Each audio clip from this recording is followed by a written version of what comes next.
welcome to episode 63 of the Wilderness Podcast, your weekly old school RuneScape podcast. I am your host, Dilz, and with me, as always, is Mr. Deagin. Hey, how's it going? The going's pretty good. What's going on with you? Yo, I hate to do this again, but do you want to start first? Because I know I'm gonna go on a tangent. All right, sounds good. Yeah. I was actually I was thinking about if I should go first or not. Yeah, you should go first. It looks like the saga of the Airbnbs is coming to a close. Nice. I am finally in the house. That being said, the old podcasting studio isn't set up yet, and I'm set up in like an empty bedroom, and I'm kind of sitting on the floor recording right now. Mm-hmm. And before, like the pre-show we kind of do, I guess, where we're just kind of we talk before we hit the record button. I was like standing up, and it felt like I was doing like stand-up comedy, and I'm sure my neighbors are like looking through the window, being like, "Oh, great, is this what we have to fucking deal with now? Yeah, this fucking chooch." But yeah, anyways, I'm sitting down. I got some solid internet. It seems like it's great. Yep. That being said, I have not entirely played a lot of RuneScape, given the circumstances. Mm-hmm. But before I moved, I played a little bit, again, dealing with shitty internet, so it's kind of like the same shit every single week. But I don't remember if I mentioned on last week's podcast, or maybe I got it after we recorded, but I got 93 Slayer. Nice. Yeah, it's pretty good. That's like second last milestone for the Slayer skill, because Next one's 99? Yeah, 99. There's Damn, monsters in between 93 and 99. Shit, I gotta catch up. You're ahead of me now. Oh yeah, hell yeah. God damn. I can't accept this. I'm gonna start slaying right Next now. week we're gonna talk. Next week we're gonna talk, and you're just gonna be like, "Yep." So I got 99 Slayer yesterday. Haven't slept in 3 days. Motherfucker. So yeah, got 93 Slayer, and at some point I got the Smoke Devil task, which is the 93 Slayer level monster. Yeah. So that's pretty sweet. I Are you doing thermo? Yeah, I tackled the thermonuclear Smoke Devil, which is the boss variant of the Smoke Devils. If you don't know, I'm kind of assuming, but I'm pretty sure I'm right about this. I think they were released around the same time as the Kraken boss. Yeah. It was with the big Slayer overhaul update. Yeah, because they both seem pretty much like they seem very similar. As in, you got these mini Krakens that you could fight, or you got the boss version you could fight. Same idea with the Smoke Devils, and Smoke Devils are basically, they look similar to Dust Devils. And yeah, you got a cave with a bunch of Smoke Devils, and then you got another section with the boss version of it. Yeah, so yeah, I fought Thermi, the boss version, and yeah, I don't know if you're familiar with the fight. I'm familiar with the old safe spot methods, but I don't know how the fight actually goes. Oh, there's a safe spot method? So there was a safe spot method they patched out, and then someone found another one, and I never heard about them patching out.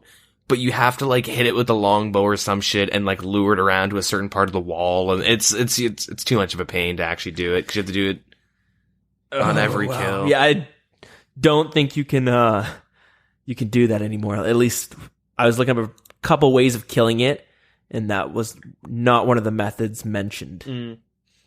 But anyways, if you're familiar with a Kraken fight, then you're familiar with this fight. A little bit different, but it's basically the same idea. You tank and spank. That's it. There's no mechanics you have to worry about like some of the other bosses, like the Gargoyle boss or the Cerberus boss. You just attack him, and he'll just he attacks pretty fast. Like imagine the same speed as throwing darts or the blowpipe. Yep. But he can never hit higher than an 8. So the idea is to bring like magic resistant. Is it magic resistance? Yeah, it's magic resistant gear. So Carol's, and then you can just melee him out. And pretty easy. You can't get as many kills as a Kraken. Damn. But it's just, I don't know, it's just as easy. It's just as quick. Yeah. Because like, since he never hits higher than an 8, there's some, if you want to time it well, which I was trying to do, but on a shitty internet connection, you really don't want to do it this way. But you can make it so that every now and then you could use Redemption, the prayer that heals you when you drop below 10% of your health, and it heals you to 20 health. So like, you know, you have your prayers to increase your damage, and then as you start to get close to running out of prayer, you pop up Redemption, and you can use that to heal yourself, so you're not really wasting too much prayer points. Yeah. You get what I'm saying? Yep. And since he's never hitting more than an 8, it's really fucking easy to do that. Yeah, so one way is just basically tank and spank, fight him out, waste your inventory, teleport out, teleport back in, and fight him over and over again. Another way I was reading about, which this was just, I tried it, and it was kind of a pain in the ass. It was just a nuisance. But basically, there's a fairy ring that's fairly close to the boss lair, or just the place you fight it in general. Fuck, I'm a little sleep deprived, man. It's been a rough week moving into this house. Yeah, I feel you. So if I get a little loopy, it's it's bound to happen this episode. But anyways, so yeah, there's a fairy ring close to where the boss is. So what you can kind of do is, or what I was seeing people do, they bring a bunch of full melee offensive gear, like full bandos, and you can bring a DDS, Crystal Halberd, or Dragon Claws. And you basically take a fairy ring from your player-owned house to where the one that's close to the boss lair. You run to the boss lair, you use all 4 of your specs, and you'll either kill it or bring it pretty close to death. Mm-hmm. And when you kill it, you teleport back to your home, restore all of your special energy, and then run back. Okay. So it's a pain in the ass because you're constantly just running back and forth, but you don't really have to ever use food or prayer potions. It's kind of like not an exploit, but it's a way around actually having to fight the boss. It's a way to abuse the 82 construction, 82 to 90 construction if you have the ornate pool. Yeah, exactly. Yeah. So I saw a lot of people doing that. I tried it a few times. Maybe it was because I was lagging, but I found, like I said, it's a nuisance. But also, you're not getting as many kills per hour as you would if you just stood in the boss lair, because it spawns like 2 seconds after it dies. Yeah. So you can keep fighting it out, and then I would just bring a Sarah Godsword when I was doing it that way. Mm-hmm. But the other method I was reading about that I still have yet to try is you can ice barrage it, and then you can basically nonstop ice barrage it at the max range, and it can never hit you. Okay. So you can kind of far cast it. Yeah. I haven't tried that though, but apparently that's a method.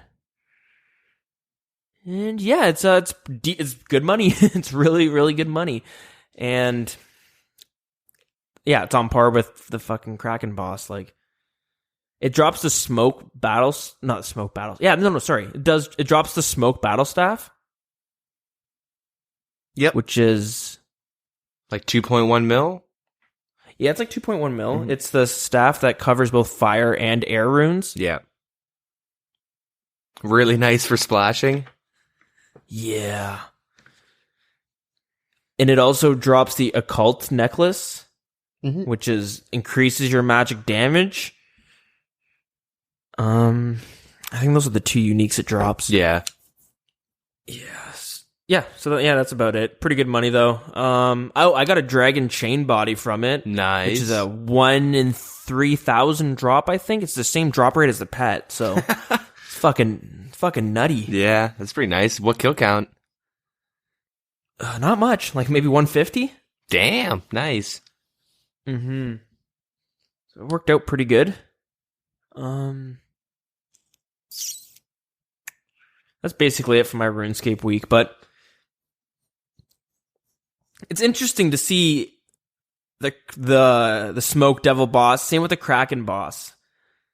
They're one of the two of them are kind of on the more higher level Slayer scale. Mm-hmm. Shit. You get what I'm trying to say. Yep. But it's interesting to see like the mechanics just aren't really there. And then you compare it to some more recent bosses like Cerberus or the Gargoyle boss, and you can just tell like even like Calphite Queen God Wars dungeons, like those are way harder to kill than Kraken and Thermo. Which is weird because the Calphite Queen is a really old boss. It's not the first, but it's one of the first. Yeah, it's definitely up there. And like, just you go to the Kraken boss or the Smoke Devil boss, and you get a feel for what Jagex was trying to, like, kind of what the player base wanted at the time. Yep.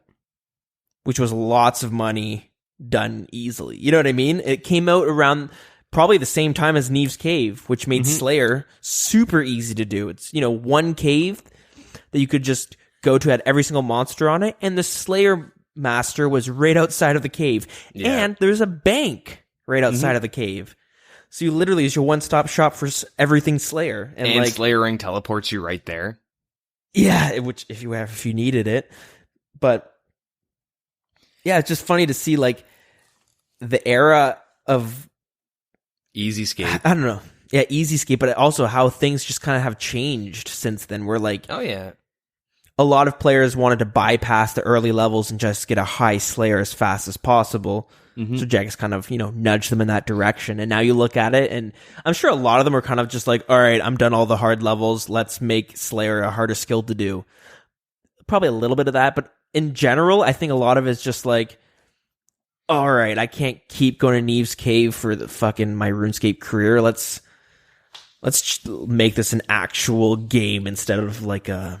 Well, I think a big part of it is like, oh, I don't have to run around all over RuneScape. That's stupid. Can we just put them all in one room? And then you do it and you grind out a high Slayer level and you're like, nice, man, I have 90 Slayer. And then you look and everyone has 90 Slayer. And you're like, what? This is supposed to be like one of the more prestige skills. And then you're like, oh, wait, it's because everyone's doing Neve's Cave. And then you're like, I haven't left Neve's Cave in a year. Yeah. And like, that's stupid. That kind of goes against Slayer, right? Let's put it back to how it should be, which was kind of how, now it's a mix of both, right? There's still Neve's Cave, which I don't like, but now you kind of have to go around, the world to do certain tasks, but... Yeah, exactly. And Neve's Cave, like, you go there for a select few, and I look at it, I'm like, okay, I'm okay with this. There's Fire Giants, Hellhounds. I don't even know what else is in there. Those are the one two things I ever go there for. Aberrants, Bloodvelds, but yeah. Yeah, sure, exactly. But Catacombs is the new Neve's Cave. Actually, though. Yeah, now that I'm thinking about it. But it's funny. I don't really have a problem with Catacombs. I wonder why that is. It's because it's not right next to a Slayer Master. Yeah, okay. I think that's it. And I don't know. There's probably a bunch of monsters in there that are just like hill giants. Who the fuck's going to the Catacombs to kill hill giants? It's still pretty private servery, but I mean, it's like one of the few things that people actually go to Zia, so they're not going to take it out. Like, Zia's not good enough to take out the Catacombs or to revamp it. Yeah. They're not going to take it out, but to revamp. Maybe in the future they'll nuke that cave too and bring it down a bit, but yeah. We'll have to see. Yeah, that's basically my week there. All right. So for me, I think I said last episode my cat died, so I just went and AFK fished and grew another cat. Oh, right, RuneScape cat. I was gonna say your cat died. You have a cat? Not yet, but so yeah, I don't know. That was annoying, and I'm like, all right, time to go get my boosts. Guess how many boosts I did? I'll just Okay, say. I'm not I'll actually just gonna. say. Yeah, just say it. Exactly 50. I bought 50 stews. Went through 50 stew boosts. Nothing. Oh, you're not done yet. No. Not done yet. 50 boosts for a +5, and it's like an 8% chance per boost. Yeah. So I went through 50, got nothing. I went, all right, fuck this, and I stopped for a while, and I like started to, like, I've done a bunch of PK, like every day I've gone out PKing for like an hour or two, and I've done a bunch of like, I've tried every kind of just PKing, because I've kind of find it, after the whole saga of wilderness rejuvenation, I like talked a lot of shit, but like realized I never really PK'd that much. So I kind of felt a little guilty, and I'm like, all right, maybe I'm just like talking mad shit. I don't know. I'm gonna just, and plus PKing is fun as hell. But I've like, it is. Yeah. So I went, like, I did a bunch of Edgeville PKing. I went to PvP worlds and tried, like, I went to Edgeville bank PKing, you know, like where they PK outside the bank and outside the Grand Exchange. I went deep wildy PKing solo with a group, like with a buddy.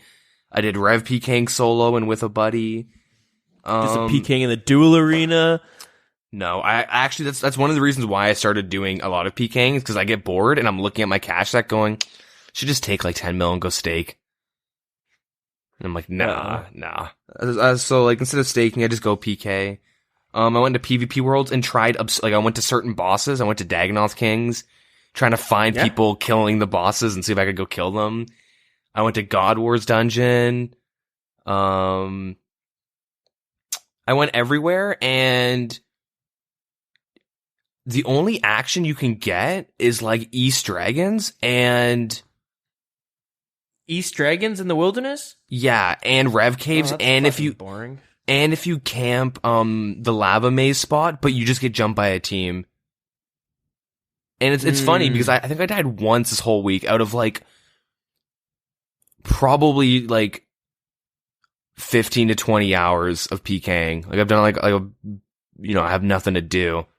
And I've just been on RS quite a bit this week. And like I've tried like everywhere, and like I went to like Venenatis with my buddy, and we'd have times where we sit there for 30 minutes trying to find people.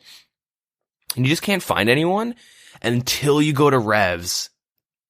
Okay. And I'm not even talking about PVMers. I mean like actual PKers, because that's what I'm excited about. Like I want to get into little 2v2, 2v3 fights. And that's how you get better at PKing. Oh yeah. I mean, one is you kind of go in with the mindset of you're going to die. Two, you go in with the mindset of you just want to get better. So when you die, instead of going, oh fuck, I got stacked out, it's like, all right, why did I get stacked out? Could I have tanked better? Yeah. Was I sitting on like smite with like mage robes? But like I only died once. Okay, when I first started PKing, I was like 1 in 13 because I just got killed while doing clue scrolls and shit. Sure. And now I'm like 30 and 14 or something. So you're positive, or you're... Yeah, I got like a 2.0 right now. I started off like with a really low KD. Dude. But like the amount of times, like I'm going to say over the past 2 weeks, I probably have like 30 or 40 hours of PKing. And if I got like 29 kills, like 1 kill an hour on average, obviously I'm not killing everyone I fight. Actually, a lot of people... PVMers and PvPers, or... Yeah, it's both. Okay. So I'd go with my buddy, and we would hit up spots, like looking for people safe spotting Venenatis and random shit like that. Like we were going after PVMers at one point. Mm-hmm. And, I don't know. I mean, it's not really that fun killing them, because you kill them, you get food drop, that's it. But like the whole time, we'd find like 2 dudes skulled up, and we'd try and fight them, and then a fucking clan would log in, and like, all right, we just telly out instantly. Or the second we see that mud staff get pulled out, that's when you just telly. Because they're gonna TB and tangle you. But, like it's annoying, because like there's not many people PKing in 2s. We did a couple like 2v3s, and like, dude, I had this one nutty, like 1v3 that I almost won. I red barred one of the guys, and then he starts talking mad shit, and I was tanking them so well, and I was so pissed, like I almost specced him out. But, pretty dirt nasty. Yeah. But yeah, this kind of goes into my point that, I'm sorry to bring up wilderness rejuvenation, but I kind of feel like the Rev Caves killed PKing even further. Wait, are we gonna complain about? It killed the wilderness. Sorry. It brought life to PKing, but it killed the wilderness. Oh, I see what you're saying. Are we gonna complain about? Well, I'm not gonna complain on just like food for thought. This is just my opinion from someone that like was against the changes, but then was like, you know what? I see the purpose of them, and then like actually went out and like put in like 30-ish hours, maybe more, to like experience it, and I ended up like liking PKing way more than I expected. You know what I mean? Like I really, really enjoy it, like to the point where I get bored and I'll go solo PK at Rev Caves, and it's like I'm probably gonna fucking die. I'm not gonna get any kills, but like there's gonna be that one dude that sees someone get like a 500 battle staff drop. He's gonna jump him. I'm gonna TB him and just like try and fight him. Yeah.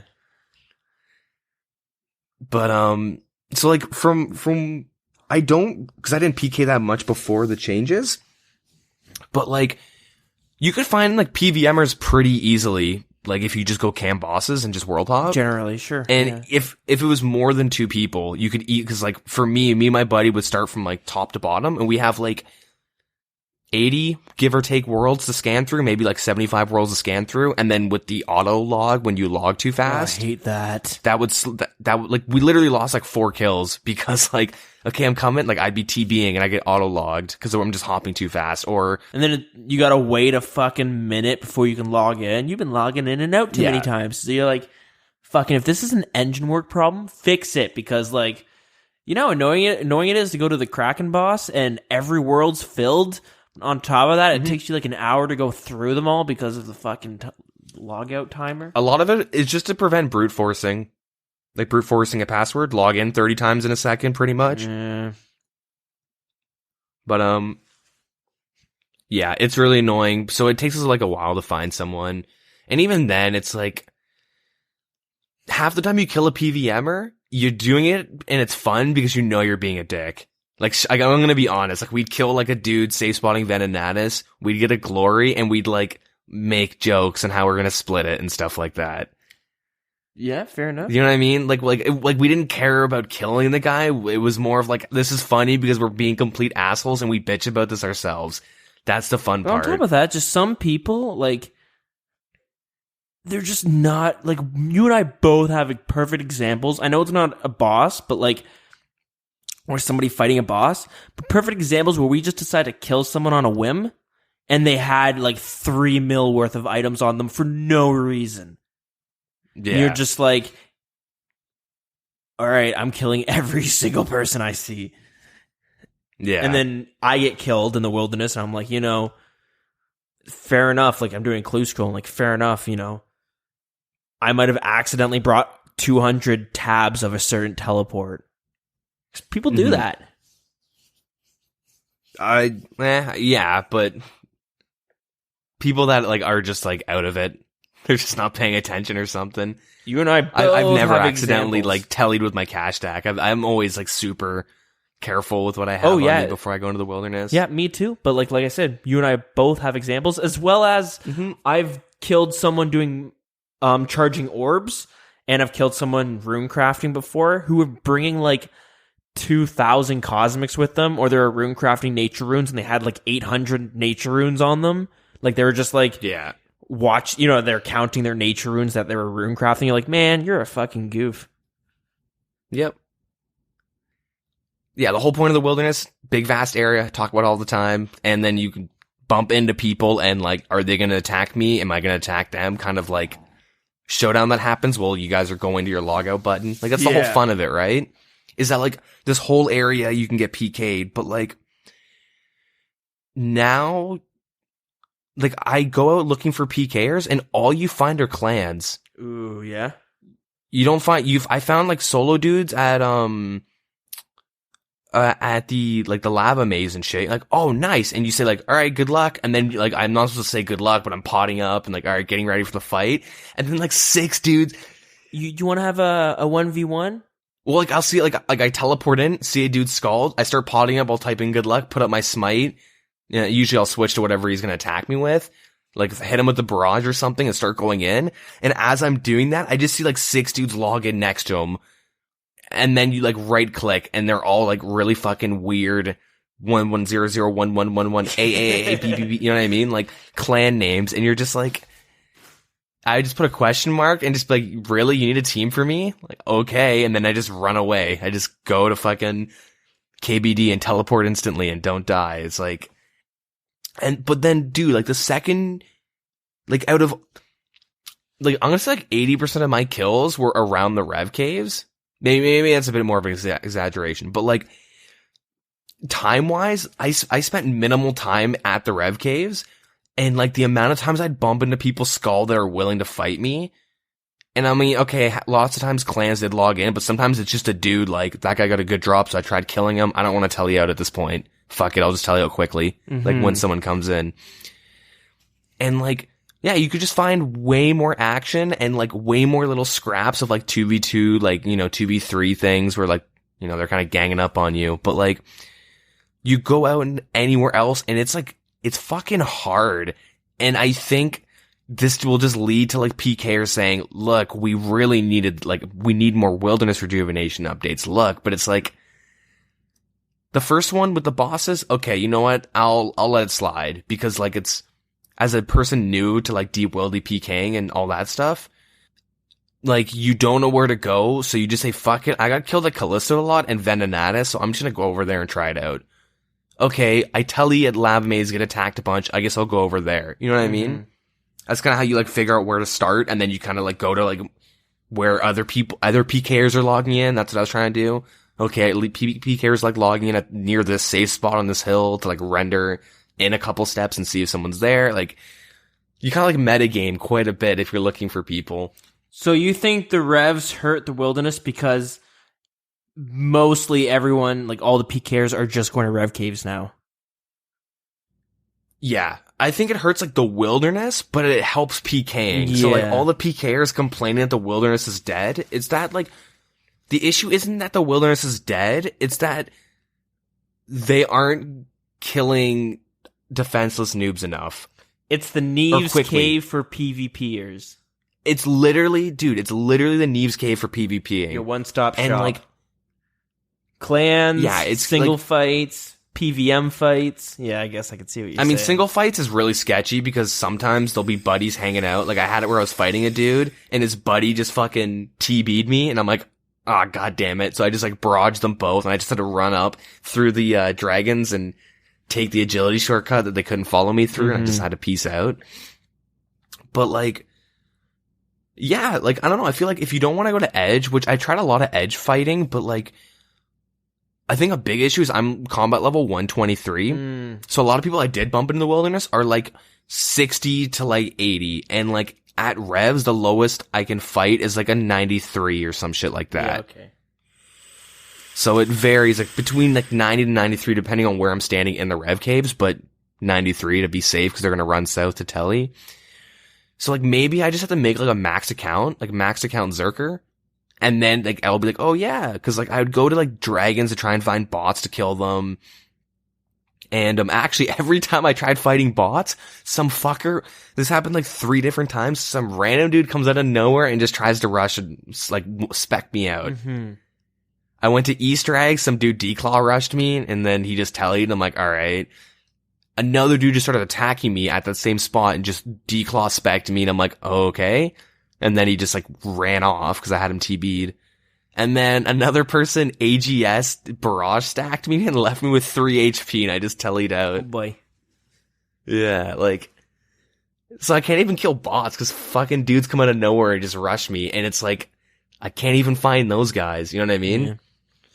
I can't rush them. Maybe I'm just getting unlucky. I'm not too sure. But, well, to play devil's it's super weird advocate to your argument that revs kind of hurts the wilderness, but it helps PKing.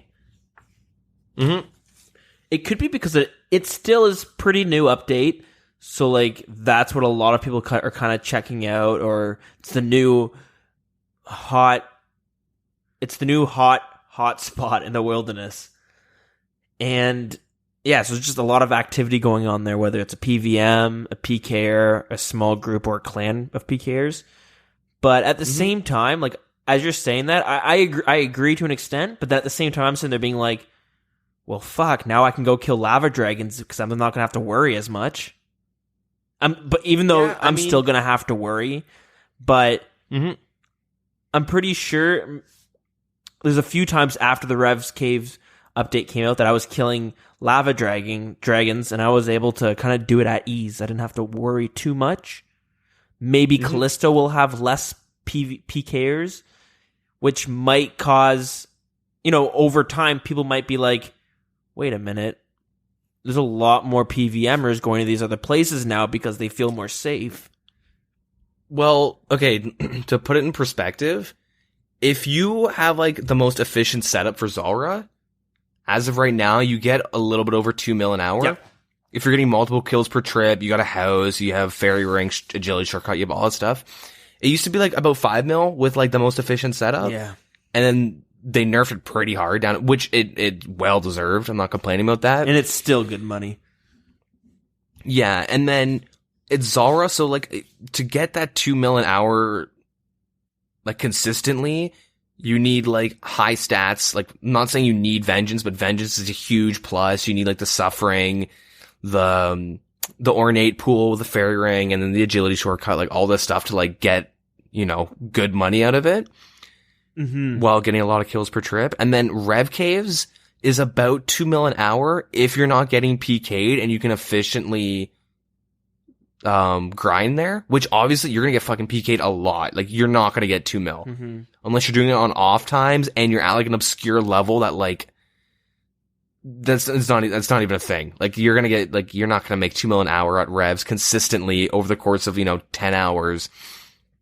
Because you just get attacked and you're forced to tell you all the time. And if you die once, that fucks like a lot of the money per hour. But if you just sit in the telly area and you just like have a good crush weapon and you just focus on like the goblin, the orc guy, or the dark beast, and you telly out if someone that's like obviously wearing PK gear or is scald, the second you see them, you just, you play it safe, you're still making like probably over 1 mil an hour. Yeah. If you're not dying. And it's pretty easy. Like, I did some rev grinding and stuff because, I needed the money. Long story. But, not really. But, I didn't have any issues getting killed because I was just quick to click my seed pod. Like, I was fine with it. Yeah, and the the difference between Revs and Zulrah is, Zulrah, you need to have higher stats, like you mentioned before, and like there's actual mechanics to the fight, so there's a learning curve. Like, I talked about it, like basically my journey of learning the fight, and it took me like 9 tries before I was able to consistently get kills. Yeah. And with Revs, like a level 60 could basically do it. Yeah, level 60 with a blowpipe can make potentially 2 mil an hour if they're not getting PK'd by clans. Yeah, but like, you just need an Ethereum bracelet, which is something you could buy, and Revs aren't even damaging you anymore. So it's not like you need to like, well, you gotta bring these fooks, they're gonna hit hard. It's like, no, you bring this one item, and then all of a sudden, sure, you're risking a bit now, but like you said, risking 50, 60k. Be quick on the teleports, and like, it's yeah. Big thing is you can range with a blowpipe really well, or bring a crush weapon. And if you're broke, you just get a Sarah sword. Yeah. It's like 200k, or so. They're fucking dirt cheap now for some reason. Really? Yeah, you use because they're weak to crush, so you can. That's like a budget. That's a very budget weapon. No, I'm saying if you're like 200k. Really? I remember spending like 1.2 mil back in the day, and back in the day, I mean a year or two ago. I price checked one earlier this week, and it was like around like maybe like, let's just say 250k to be safe. But I looked at it and was like, I got 2 Sarah drops. Like, I talked about it on the podcast, and they sold for $1 mil each, and they were like, the price was 200k or like 250. It was weird, but it's like, something's fishy about that, because it's still it's a better strength training weapon than a dragon scimitar, right? Probably. You need 70 attack though. Yeah, that's the difference. Yeah. But that's the inflation, or I guess that's the surplus of PVMing in RuneScape. That's the effect when everyone's bossing for money. But, Yeah, like, so it's, like, to get into, like, doing Rev, making monies at Rev, like, you can be, like, a level 60 or 70 and invest less than 1 mil and, like, double your money in an hour, like, right from there. As long as you're not stupid and, like, you don't have a seed pod, but you could, like, just have your Glory.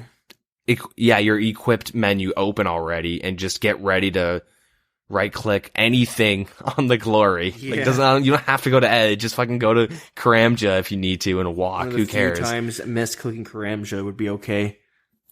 Yeah. And, yeah. And I mean, I understand, you know, you need a reason for people to go there and make, you know, whatever. Yeah. To go to the Rev Caves, so you make it, like, stupidly good money. That's going to be consistent money. Like, Zara, on release, if you had, like, most efficient setup, was definitely more than 8. Like, let's say you're, like, day 3, and you're getting, like a lot of kills per trip with, like, max shit. You're making way more than 5 mil an hour because of, like, the price of a serpentine and a blowpipe. And uniques were probably worth a fuck ton. I can't even remember what they were worth, but a yeah, lot. And plus the hype still behind, like the best in slot for so many things. Yeah, not so much the Serp helmet, but everything else. Yeah, and like I do see the need for something like Revs because like right now it's like to make money you PVM. That's how you make money in this game. You stake or you PVM. You can merch and shit, but like, I'm never going to recommend someone merching, especially if they have low amount of cash, because you're either making, you know, 30K a flip or you're losing money. And it's you kind of have to know what you're doing to make money at the Grand Exchange. And, so like you could skill, but skilling's shit money now. And but PVMing and Slayer is like really where it's at. So like they add Rev Caves to kind of change it up a bit, but then it just turns into like, you go there and grind out a lot of money, which is, you know, that's fine, whatever. I don't even care about that point, even though it's a pretty big point, and then the PKers come and kill you, and then like, if you want to like, why would you go do Callisto or Venenatus or Resource Arena? I mean, besides like the Dark Crabs and stuff like that, but you know, why would you go to these other places to purely make money per hour when you can just go to Rev Caves where it's safer because you can instantly telly? I mean, you can at Venenatus kind of, but you know what I mean? Yeah, like the risk versus reward is like you get way more of a reward and a way less of a risk. Yeah, if purely for efficiency's sake, yeah, you're right. Yeah, and it just kind of goes like the mindset of like the people who are like the people that were like the vocal majority or vocal minority, the vocal minority of PKers that were all on Reddit saying we need this update because Wilderness is dead. Either one, they like were too ignorant or like stupid to know what the effect was, or they don't give a shit about the Wilderness. They just want everyone to be in a compact area where their clans can go get 30 kills quickly. Not 30, but go get 5 kills and hop and get 5 more kills and hop. Like, I mean, of course, that's what's going to happen, though, because it is still fairly new. But this is something we'll probably have to revisit in the future to see if it's still got a negative impact on the Wilderness as a whole. Mm-hmm. You know, so yeah, I think we'll have to kind of give it some time to see. Maybe we'll report on it every single week just to keep the tradition going. Yeah.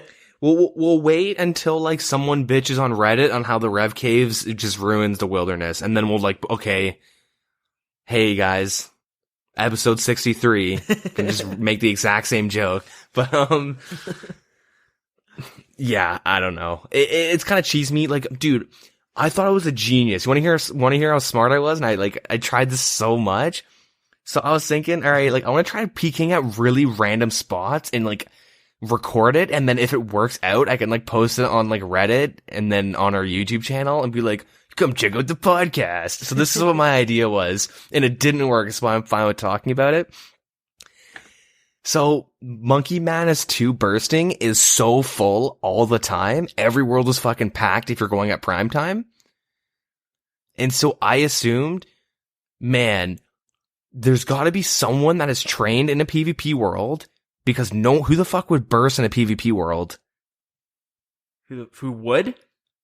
Yeah, who would burst in a PvP world? Like, I don't know. that's so stupid, right? But like at prime time, Monkey Madness 2, bursting spot, like, dude, there's times where like I wouldn't be able to find a world and I have to come back in 30 minutes and find one. Yeah. But there's that dude that fucking just spent like $80 on his credit card. He has got no concept of money, or he's a big staker. Mm-hmm. And he's like, yeah, fuck it. I just want a free world. And then I come in with this is what my setup was. So I went to the bursting spot and I would like climb down with like protect item, mystic might, and then like protect melee, because you have to have protect melee. And my plan was to run up on them, hit them with the tele block and entangle them. So they can't, because they're not going to be praying magic. They can't, because the monkeys are going to fuck them up. And if they're smart, they're stacking monkeys as they're training, if they're being efficient. And so they're entangled, they're TB'd. And then I had a dragon scimitar so I could run up and desim them and drop their overheads. And then I brought a dragon spear because the overhead is disabled for 6 seconds. Mm-hmm. So if you desim them, wait like a couple ticks and then spear them right afterwards, like they can have like 7 or 8 seconds of no overhead with a bunch of fucking monkeys hitting on them.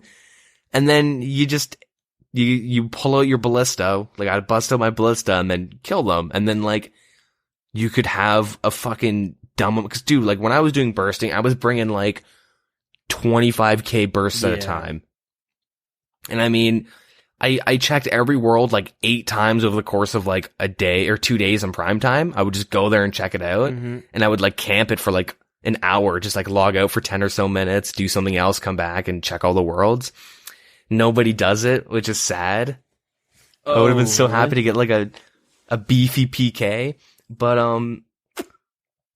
I don't know. I just tried PKing like fucking everywhere. Oh, that's a shame. This past week. I was expecting. I mean, no. Okay, well, I mean, it's stupid to do it, but I mean, I think the idea is smart. You just need someone dumb enough to like. You brought it to do that. Bringing it up though, you've made me think of a decent idea. Yeah. You could try the Kraken boss, because if I'm not mistaken, you need to have the task to enter the cave, right? Yeah, that's a good idea. So maybe there's some people who are going to check out the PvP worlds, because like I said, that place is fucking packed. Do you need a task to go in there? I could be wrong, but I kind of think you need a task to get in there. I know you need a task to fight it, that's for sure. But yeah, like I don't know. It's definitely it's a good thought. It is, especially on the weekend or something. Someone's gonna say, "Fuck it," I'm going in. But yeah, I don't know. I just tried to like think of some neat ways to PK. I like literally would go into a PvP world and then just like open up the map and be like, all right, what are some hot spots that people just train at and shit? Like, and I checked so many spots and like fucking nobody, which makes sense. That's good. That I'm not like, if I'm finding like, if I was like, yeah, I killed 6 people on Monkey Madness this week, like per spot, like that would be so stupid. Like, yeah, fair enough. I mean, it's for the greater good if I didn't, but like, yeah. I don't know, just weird to think, like, I tried doing edge PKing, which I did this specifically because the point I brought up was, well, if Williams is dead, just go to edge PK. That's super ignorant of me now that I actually went out and did it, because at my combat, everyone's de-aging and they want to do DH risk fights. Mm-hmm. And since I'm new to PKing, I'm not going to just lose a couple MILF just for the sake of fighting someone, because I know they're going to beat me.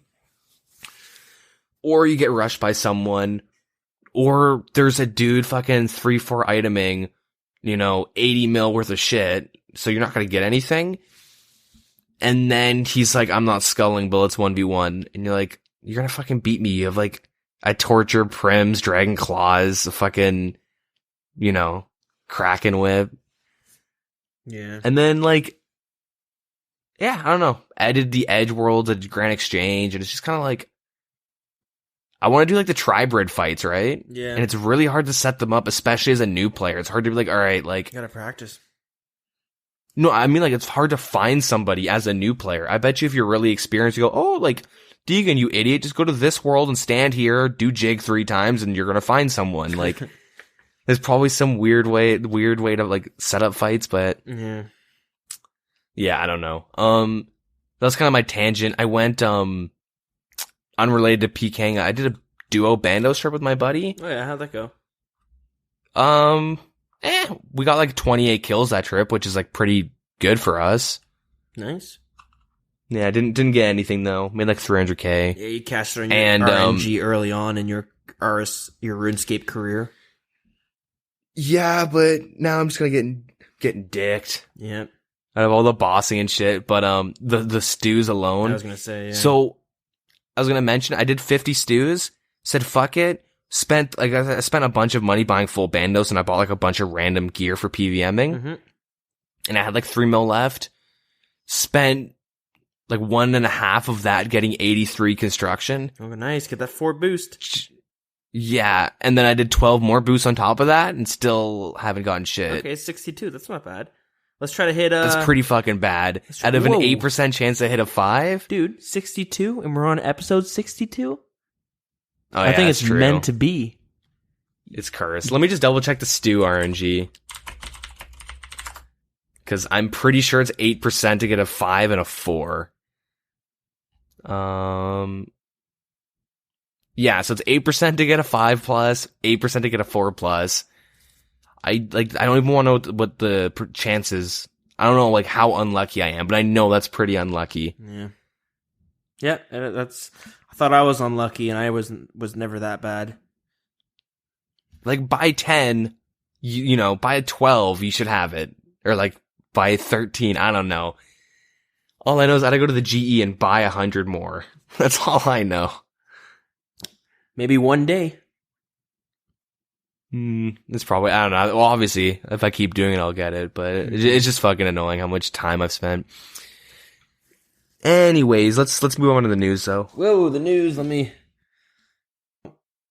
News, you say?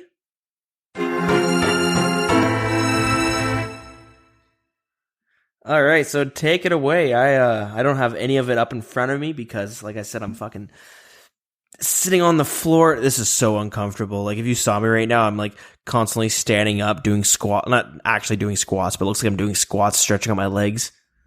Yeah. The neighbors probably think like, oh, look at him. He's like a stand-up comedian and like a fitness trainer. Yeah, squatting comedian. You're a Russian comedian. I don't get it. Because Russians are known to like squat and stuff and wear full Adidas.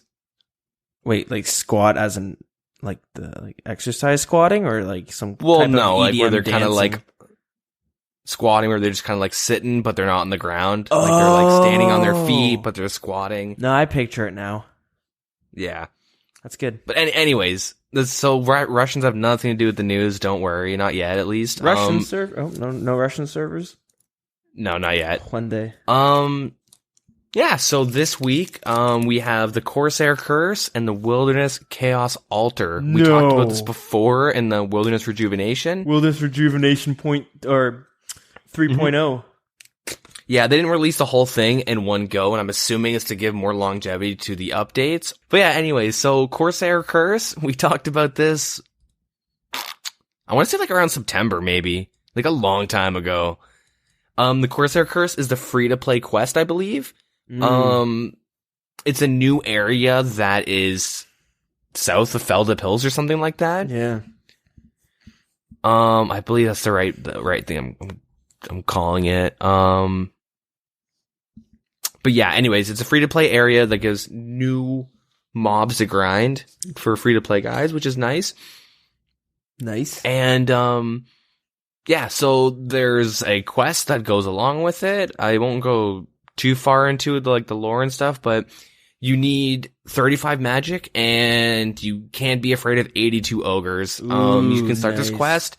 There's a new quest symbol at the crossroads north of Port Surim, so watch out for that thug or that whatever. Oh, the thug fucking dude highwayman.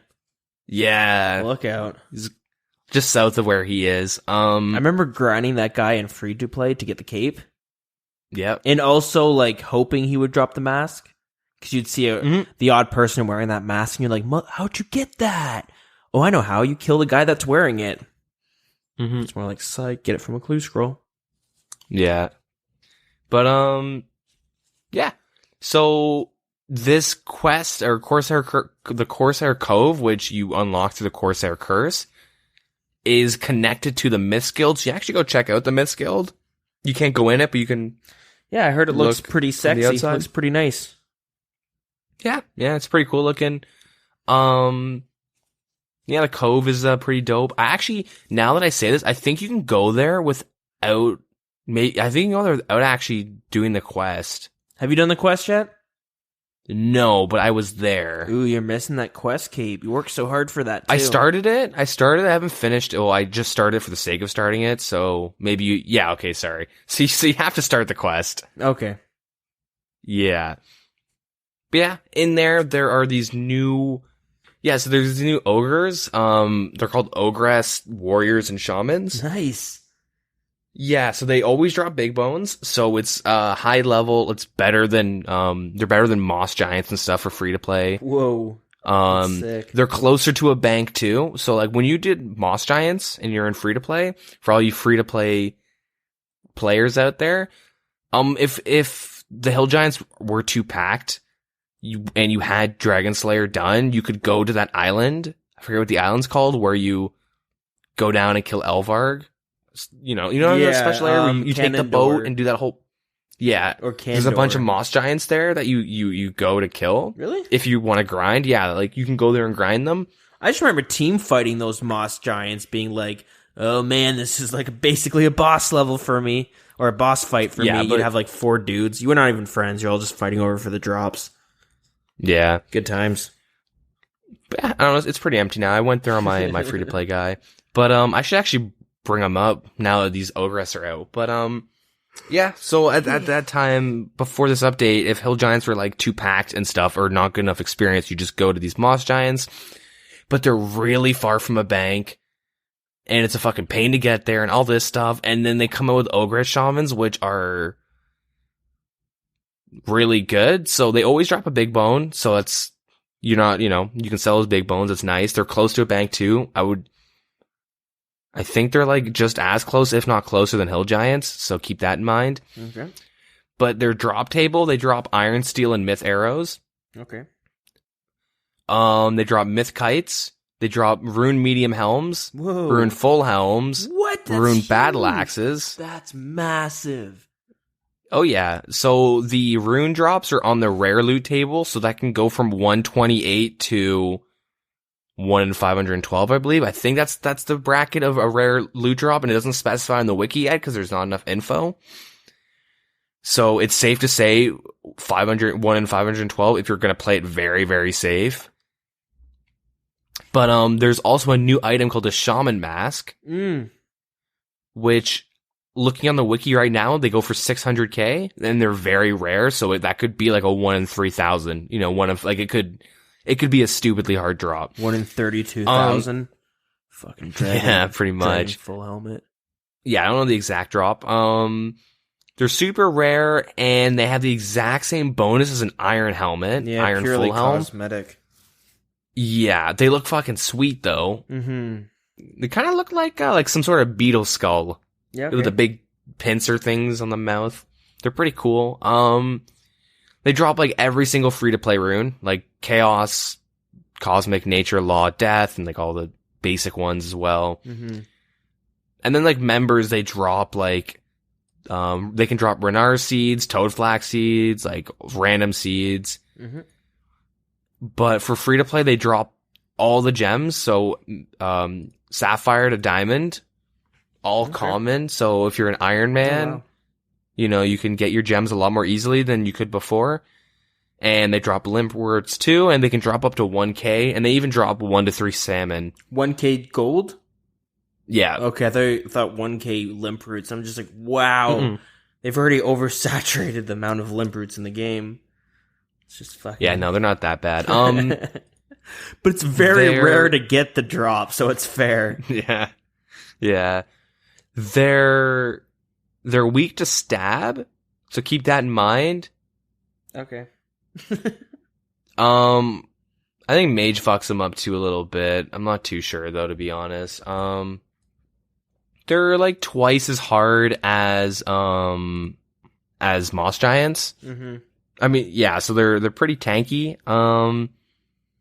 But yeah, I think you're better off just, they're weak to stab, so I don't really know what weapon you use, but you can probably just use a rune sim and slash them anyways. It doesn't really matter. Yeah. But yeah, I don't know. So it's nice if you're free to play. You can make some good money. I know some people have been making decent money. If you're a free to play Iron Man, you can finally get a rune weapon without having to smith it, right? Yep. So I'm not get the rune badlax. Yeah, if I'm not mistaken, I don't think there's any other way to get a rune weapon in free to play. And the only other way to get rune full helmets is from greater demons, which are in the wilderness. Yeah. Yeah, exactly. Or Obor. I think you can get them from Obor. Oh, true. Yeah, maybe he drops some rune weapons. Who knows? He drops the club. Well, Obor drops... Yeah, the club, I guess. But Obor drops the badlax, longsword, 2H, and the club. But he drops like a chain body, legs and skirt, kite, and a helmet. Wow. He's kind of a bitch to kill. You gotta he's really annoying to kill him free to play. Mm-hmm. But yeah, I don't know. I guess a lot of you guys aren't free to play, so you don't really care. There's a few. Yeah, all right, that's good. I don't know if you can safe spot them, but if you can, just mage them because they're weak to magic and stab. Mm-hmm. I didn't actually go around and fiddle with their aggro and stuff and what you can do with them, but there's definitely a safe spot there. It's interesting that they brought in the shaman mask. That's what it is, right? Yeah. Because that was kind of a surprise item. Like, they never pulled it. And I was reading about it, and I think it's Mod Ghost who designed them. Mm-hmm. And he said he added it there as kind of like a little... He wanted somebody to get the drop and being like, whoa, what the fuck? What the hell is this? And yeah, that's the reason why it's basically cosmetic, because you can't just add in, you couldn't have it with good stats without having it pulled. And it kind of had me thinking, I'm like, I mean, would it be a bad thing if they brought in something that was just slightly better than a rune full helmet for free to play? I think yes. Yeah, I mean, they've had they've had a rune full helmet being the best in slot for 15 years. Yeah, but the big issue is now these guys are really good. Okay, so when they came in with Obor and when they did... Okay, let me go back actually even more. When they redid Kurasks, Turos, and Necrials and Gargoyles, when they redid those so people would actually want to do them on Slayer task, specifically the Kurasks and I think Turos too, destroyed the prices of Limpworts. They used to be worth a lot. Fuck, you just named them. Aberrant Spectres, too. Aberrant Spectres? They drop noted 20 limp roots at a time. I walk out of there with hundreds. Yeah. They revamped Slayer to give a shit ton of notable herblore items and shit like that. I don't know, random shit to make money, just stupid items. But and that killed the best way to make money in free to play, because you used to grind hill giants for the limpworts and the bones if you're trying to get a bond in free to play. Yeah, you would kill them, you would save their bones, save their limpworts, and they were going for 1k each at a time, so those are really sought after drops. And it dropped them all the way down to 200 GP each, which obviously, fucked free to play is pretty hard. Mm-hmm. And so I feel like the ogress, guys coming in is kind of a, hey bud, we're sorry. Here's, these guys drop a good amount of chaos, cosmic, nature law and death runes. They drop some diamonds and rubies that are pretty common, and they can drop 1k. It's they're trying to make up for it. So those high level free to plays can just grind out a bond quickly. Yeah. And again, with mobile creeping around the corner, they're going to keep in mind this new influx of players that are probably going to stay free to play for a while. They're probably going to be well, let's give them a new end game sort of idea. Yep. Yeah. Instead of it just being go to lesser demons and kill them because nobody knows why you're really killing them for the 10k fucking rune helmet. Yeah, I mean, endgame now is kind of like you grind hill giants for big bones. Mm-hmm. Or moss giants if you want more experience, but like... What about those ice giants? Gotta give them some love. Nah, ice warriors. Yeah, I know, fuck them. I hate those Yeah, motherfuckers. kind of, yeah. Gives me fucking flashbacks of my free-to-play days. Yeah, so these guys... Sorry about that. These guys, kind of give a new end game where you can get 3... like rune items and then also get a nice cosmetic that as of right now is going for 600k, which is pretty nice. But if they were to make the shaman mask better than the rune full helm, like it's cosmetic. I mean, it's probably going to drop down to like 200k or 100k. Like it's going, like if it was a little bit better than the full helm, it would probably be worth so much. Yeah. Well, and it's the fact that it's not a boss drop. I know it's very rare, but like it'd be weird for like a random free to play guy to go in and get a drop that could be like potentially worth 1 mil, and especially depending on what the defense requirement is. If it's better than a rune full helmet, like okay, at least maybe on par. It'd be nice to be like, because I'm just worried it's going to drop down to a point where it's not going to be worth much anymore, except for maybe in the pure community, because sure, it's cosmetic, and like in free to play, you don't really have too much to work with. But at the same time, like the god armors kind of work really well because they replace your rune items, where they're basically the exact same. They just look a bit different. And I know they give you a little bit of a prayer bonus too, but yeah, I don't know. Yeah, I mean, cosmetics are always pretty popular. I mean, look at like the musketeer hats and stuff, right? 260k, and that's like pretty popular in the pure community. Yeah, so this might be like so many treasure trail items, and they're worth fucking nothing. The fucking cavalier hats. I remember dropping like 800k on the black cav. That thing's worth like 20k now. Yeah, it's oversaturation though. That's the issue. Too many people doing it. Yeah, I don't know. I think it would be a little weird. Maybe they'll think of some new items, but the whole point of free to play is that like it gets you hooked. Yeah.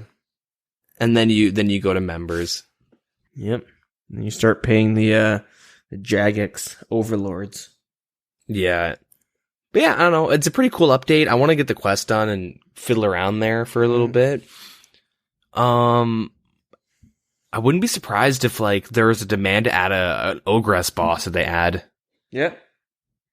That'd be kind of cool. But maybe that's where they could bring in like a new best in slot helmet or something, but who knows. Anyways, we've dabbled too long on that. Let's talk about the Chaos Altar now. Ooh, some PvP talk. So I asked when you first started talking about the Rev Caves, I was asking if we're going to complain about it, because you know what that means. Mm-hmm. I'm upset. Louder! I'm upset. Louder! I'm upset! Say it louder! I'm upset! It's time to talk about some PvP updates. Yep. I mean, it's 10:30, at night. I would be just as loud as that, but I can't because I'll have the police at my door and the old lady next door might die. They're probably sitting there being like, I think he's upset about something. Yeah. Playing those goddamn video games again. Those fucking Satan in his heart. Those kill 'em up games. Yeah. Those dang Pokemans. All right, so when we originally talked about this, they actually changed the Chaos Altar since we last talked about it, and I don't think they even told us. Either that or I have like a really bad memory. Which, this is good. It's good that they changed it because it used to be you got more experience. You got 30% more experience in the Gilded Altar. Mm-hmm. This was pulled. I remember this. And that was pulled. stupid to have the best way of training prayer in the wilderness. I'm against, best EXP in Wildy because that's gay. So they revamped it. They changed it. So every time you use a bone on the altar, you have a 50% chance for the bone to not be consumed in the process of the offering. Mm-hmm. And you get the same experience as a Gilded Altar with 2 lit burners. Mm-hmm. So all it's doing is making you pay half the amount if you don't die. So I like that. But issues because people found a way to break this, and I'm going to teach you guys how to break this. Do it now before it gets patched, I'm telling you. Oh, wow. Okay, let's hear this. All right, so this is what you can do. Pro tip, you go into a PvP world, right? You have a stack of burning amulets in your bank next to your bones. Equip a burning amulet, grab a full... Okay, if your spawn is in Lumbridge, you want to do this in a PvP world. So you equip a burning amulet, you grab a full inventory of bones, and then you teleport to the lava maze, run to the altar, use your bones, run up north to Chaos Fanatic, or like anywhere, just even to KBD if that's being attacked by someone, and you suicide. You keep your burning amulet, and then you spawn in Lumbridge next to a bank, pull out your bones, go fucking do it again. Yeah. And if you have the Falador spawn, you don't have to do this in a PvP world. You can just run from Falador. You can also bring a glory too, but you're wasting an inventory slot. Mm-hmm. But when you do this, you're not risking anything besides the inventory of bones, which you're already going to be risking. The suicide's pretty quick. You die pretty quickly. And, instead of risking a cash stack with a stack of bones or a noted bones, you're risking what you have in your inventory. And, and it's pretty quick. Like, it's fast. It's to the point. There's a clear cut method of just like, it's the best way to do it. I've been reading. Yeah, and it's not good, but, fuck those guys. They're trying to kill you for your bones. Apparently, but, like, how would you patch this? You don't. You understand this was a bad idea, and you just revert it. Because how would you fix it? You can't. You can't really revert it, though, because it passed the poll. You know what I mean? Yeah. Like... Yeah, I mean, so here's the thing. I never really thought about that issue that, like, you're talking about. No one thought about. I mean, no one thought about it and was vocal about this. Completely went way past my head until I saw people talking about it. Yeah, that like the intention is good. You have a stack of cash. Hey, I bring in 1,000 dragon bones and a bunch of money, or I'll bring 100 and a little bit less money, and I'll bring some food with me. Whatever, it's all good.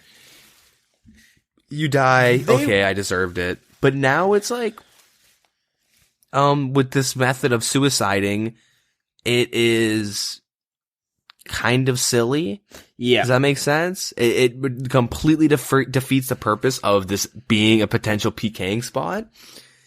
And I think in the beginning, I mean, a friend lost like a couple mil doing yeah, I was going to say, if their intentions were to have it like, the way there's a YouTuber named A Friend, he's pretty popular, so a lot of people are pretty familiar with him, but he made a video of himself testing this method out, and he would bring Dagginoth bones with him, which are worth, how much are they worth? A lot. Like 6K each. 10K each or some 10K? Shit. Yeah, they're worth a lot.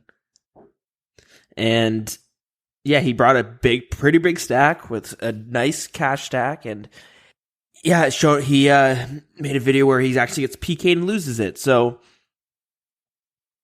That's what Jagex was kind of intending, stuff like that to happen. But really, it was kind of an oversight. And yeah, the best way of doing it is the way you just mentioned. Yeah. And the big thing is, the more PKers are killing people just for a full stack of bones, and they have to put it in their looting bag, or even worse, drop their precious sharks to pick them up.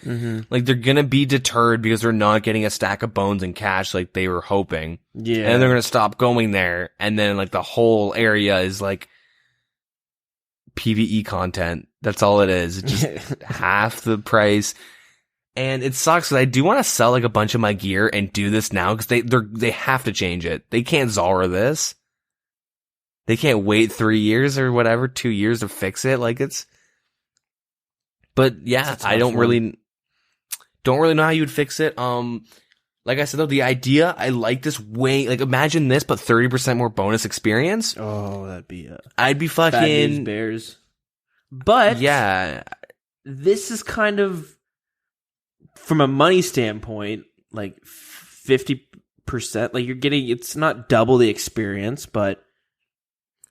It's not double the experience, but you're saving half the money. Yeah. So it would normally take me 100, like, dude, 100 mil to get to 99 from where I was from like 72 or 3. Yeah. 100 mil down to like 50. Like, that is that is so much less money.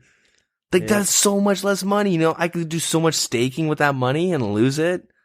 No, but I mean, like, that's a ridiculous amount of money in the long term. But obviously, that would take, like, it would take a long time doing that suicide method. Like, POH is pretty quick. Yeah. Especially for one tick in the bones. I don't think someone told me you couldn't one tick the bones at this altar. I could be wrong, but I'm almost certain they mentioned you'd still be able to do it. Oh, okay. I could be good wrong, then. But that's good. I for some reason I have a memory of someone mentioning it, and I don't have it pulled up right now, and I'm not going to because this is such an awkward setup. Yeah. But yeah, you might be able to one tick them. That's what we're saying. It's a possibility. Anyways, if you don't know what one ticking the bones is, it's when you use your bone on the altar or the gilded altar, you'll kind of automatically, you could AFK prayer this way because he'll just go through your whole inventory, similar to how you would kind of cook food. Basically the same speed, I would say. But if while that's going on, you right click and use the bone, you'll basically do 2 at a time, right? Yeah, well, yeah, you can pretty much cancel the animation. Mm-hmm. It's pretty much the whole thing of one ticking it is you can put a bone on the altar about about every 0.4 seconds or 0.4. I don't fucking know. I'm too tired for this. I'm too loopy. But yeah, so every tick you can plant a bone or place a bone or whatever you're doing if you're tick manipulating. But yeah, anyways, if you want to not suicide and do it like the intended way, you can unnote to the NPC next to the temple for 50 GP per bone. That's all the NPC does. Mm-hmm. But yeah, we'll move on. The mythical cape competition has concluded and decided by a majority vote, and a huge congratulations goes out to Jackscape. Cool. Congratulations. Rumor has it there may be a new area in the game being added that may have a certain item on display. That wasn't pulled. Nope. That wasn't pulled at all. Nope, Jagex is ruining this game. Hold on, let me pull up that sound clip again. Nah, I'm not gonna do that. It was the second cape. We talked about it. Yeah. The white cape with the blue stuff, all that good stuff. Anyways, yeah. They have like a little charity thing. That's been going on. So starting the 4th of December, they started trialing a new initiative that allows you to round up payments to the next whole value, should you wish to, with the roundup excess going to our partner charities. So the image they show is you're buying three RuneScape bonds for $17.99 and a Premier Club Gold for $79.94 with an extra 52 cents on top of it going to charity. Do they say what charities? They don't specify. I bet you on the website though, if you're gonna donate, they probably will show you. But yeah, they always do charity events, so it's probably one of the previous ones they've done. Yeah, they normally do. Yeah. So when you're buying your bonds in RuneScape Club Gold or whatever, there is a check mark where you'd like to donate Jagex chosen charities, and you can probably click that and see what are the chosen charities. They finally went and made some changes or some fixes to the Ohm fight in raids, and thank God, because sometimes you would be forced to eat a mechanic when you shouldn't have. Okay. So things like invisible explosions damaging you when a bomb is no longer present. Bursting crystals will no longer spawn when on top of the bomb.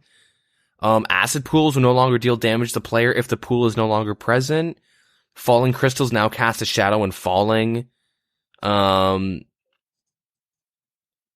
pretty much it. But yeah, other than that, we gotta talk about DeadMan mode. Oh, really? Yeah. I hate DeadMan mode. Just kidding. Well, that sucks because this is where we talk about what happened, and then we give our opinions, and then our suggestions that they implement later on. Yeah, it happened on Saturday, so... Yeah, we got up in Discord with some people. We did a little viewing party. We'll probably do it again next final. So if you ever that was fun. want to watch it with some people, hit us up. But yeah, so there was a prize pool of $30,000, and just in general, no spoilers. What did you think about the final hour? I enjoyed it. It was funny. I was like, I've had. I feel like a fucking broken record here, but since being at the Airbnbs, I've had a shitty connection. But like for some reason, starting on like a Thursday or something like that, the connection was the worst ever. Like I couldn't even play it. It was so bad, and then my hotspot was getting throttled because I fucking been using like 30 gigs of data on my phone this month. So everything was going slow, and I just wasn't able to play like any RuneScape for like 2 days. I was going crazy, but yeah. So then the DeadMan mode was starting, and I was like hopping on the stream. Got some popcorn ready. Went and got some root beer because gotta get that sody pop. Yeah, the sody pop. Fuck, this is the part where the looping starts happening real bad. Yeah, but then I was lagging so hard, and I was like, I'm not gonna be able to watch this. This is gonna suck. And like it was starting, and then they have their, before it actually starts, the guys are sitting on the couch, they're talking about it, and I was like, shit, okay, I'm not gonna be able to watch this. But it was a RuneScape miracle because as soon as it started, like 5 seconds into it, the Wi-Fi starts kind of stabilized a bit, and I was able to watch it pretty steadily. And it was weird, but no spoilers. I enjoyed it a lot, actually. Yeah. I mean, I do enjoy all of them, and half the time I'm enjoying it, but I'm also enjoying seeing what's going to happen at the end. Yeah. We're always expecting like, all right, what's going to happen this time? Like, how, who's going to pull a Wooks and go find files and exploit, you know what I mean? Like, yeah, exploit something within the game to make it like, you got 40,000 people watching or so, this epic PvP tournament, and the winner is tick eating. He's just eating sharks. So that's always, and I do kind of find that kind of fun too, just because every single season it's something completely different and unique. Yeah. And, yeah, so regardless, I enjoy them every time, because I'm like, okay, let's see, what's it going to be this time? But yeah, this one was thoroughly enjoyable. Yeah. Yeah, I thought this was their best one yet. Mod Sween, he was real grumpy the whole time. The Sween machine. Yeah, he was pretty like, I don't know. If you guys watched it, you'll probably know what I mean. He was just kind of like... I thought the funniest thing is like the casters would be talking, and then like, with all this controversy with some of the clans and like all this stuff, so the casters would be talking, and they wouldn't directly be talking about it, but they'd start going in that direction. And then Mod Sween would be just staring at them, giving them like a death stare, like real dangerous look, ready to punch someone. I just like out. There's one part where like Mod Aiza, or however you say Aiza, I don't know. Aiza. He mentioned on how he would really like to participate in the invitationals and have a chance of winning, but he can't. And then Sween was like, "Yes. Have you ever even played DeadMan mode?" He's like, "Yeah. Did you get any?" And he's like, kind of like calling him out on it. And I was like, "No, he's the muscle behind Jagex. He's the he's a necessary." Dude, he's probably like the bully. Probably like goes around Jagex HQ like knocking people, pushing them around. Oh, sorry, Mod Ghost. Go back to your drawings, eh? Bench presses people's desks and stuff when he's bored. I don't know. Oh, this is your design for the Major Arena Demons? Let me just crumple this piece of paper up and throw it in the garbage. He's like, man, my design's due in an hour. All right, let me just... What are we going to do? Just recolor. Just recolor everything. He put dicks on everything. He put Sween was here with the cool S. All jokes aside, I actually like him as a Yeah, I do too. I think he's one of the newer ones as well, but I feel like he's I don't know, he adds a very good I can't even think of the fucking word. Definitely Holy not shit. vibe. Definitely not vibe. No, I'm kidding. I don't get it. Because he was being negative the whole time. And, like, not negative, but, like, the vibe. Oh. Yeah. No, anyway, it doesn't matter. Stupid joke. But yeah, so specifically, what happened in the DeadMan mode? Yeah, nothing really. No, okay, like, never happened. From, like, a production standpoint, it was really cool because they had, like, a big table, and on the table, they had, like, a heat map and stuff where, like, the players were on the map, and they could tap that point in the table, and it would, like, bring in-game camera to that spot. Well, yeah, it's not so much a table, more like a big-ass iPad. Yeah, a giant. It was a big tablet. touchscreen table, but they well, it was. They put their drinks on it at one point. So it's a table. Okay, I guess that's a table then. That's what my laptop's a table. No, but that's what constitutes it. No, but yeah, I don't know. It was pretty cool. Just production wise, they put like a lot of effort into making it cool. I thought like the heat map was like such a cool idea, and I'm calling it. Like I'm pretty sure like other Battle Royale games are gonna take that idea because it works really well for like DeadMan mode, showing where all the clans are and seeing the positioning of them, and then like showing them in game where they're all standing doing nothing, but it's still really cool. Mm-hmm. It was pretty interesting, and that was something that I did not even expect. Like, yeah. It was really cool. Like, I know when we were talking about this before, I was like, this has the potential to be their best DeadMan mode yet, like with all the new changes they made, but this time they, just with some of the new technologies, I guess, the technologies that they brought in, like not only did they have that table, which was fantastic, every now and then they would pan out, you'd see the two showcasters and then the two Jagex mods would be kind of hovering over it. They'd be talking about, okay, look at this here, these guys are doing this, and then these clumps are coming together, and they're kind of teaming up, whatever it is. But yeah, it's pretty cool that was there. But then on top of that, like, if you watch any of the other DeadMan mode tournaments, like, basically, I'm pretty sure it's one of the showcasters too, but they would have to like type in where to teleport, or they'd have to click on a player, and teleport to like them. teleport to them. And half the time, like with 2,000 players in game, you don't really know who to click to see a fight. So you're kind of just guessing and hoping you fall onto a place, or you teleport to like Varrock. Yeah, and then nothing's really happening. Yeah, like I know this guy's in a clan. Oh, it's Bodhi. You know what I mean? Like, they would just go for big names and clans. It's kind of how they worked around it, but it was still kind of lame. Yeah, and you would miss skirmishes and stuff. But with this one, you had a separate guy working the camera, so the shoutcasters didn't have to worry about finding out where to go. They just had to worry about shoutcasting what they saw. But they had like, it almost seemed like somebody could use the arrow keys to scan a whole area. Yeah. Without having to click. You know what I mean? Like, yeah, it wasn't like a click and then you wait for the camera to pan. It was like a smooth, they're holding buttons, like controlling the camera, not moving it. Mm-hmm. Yeah.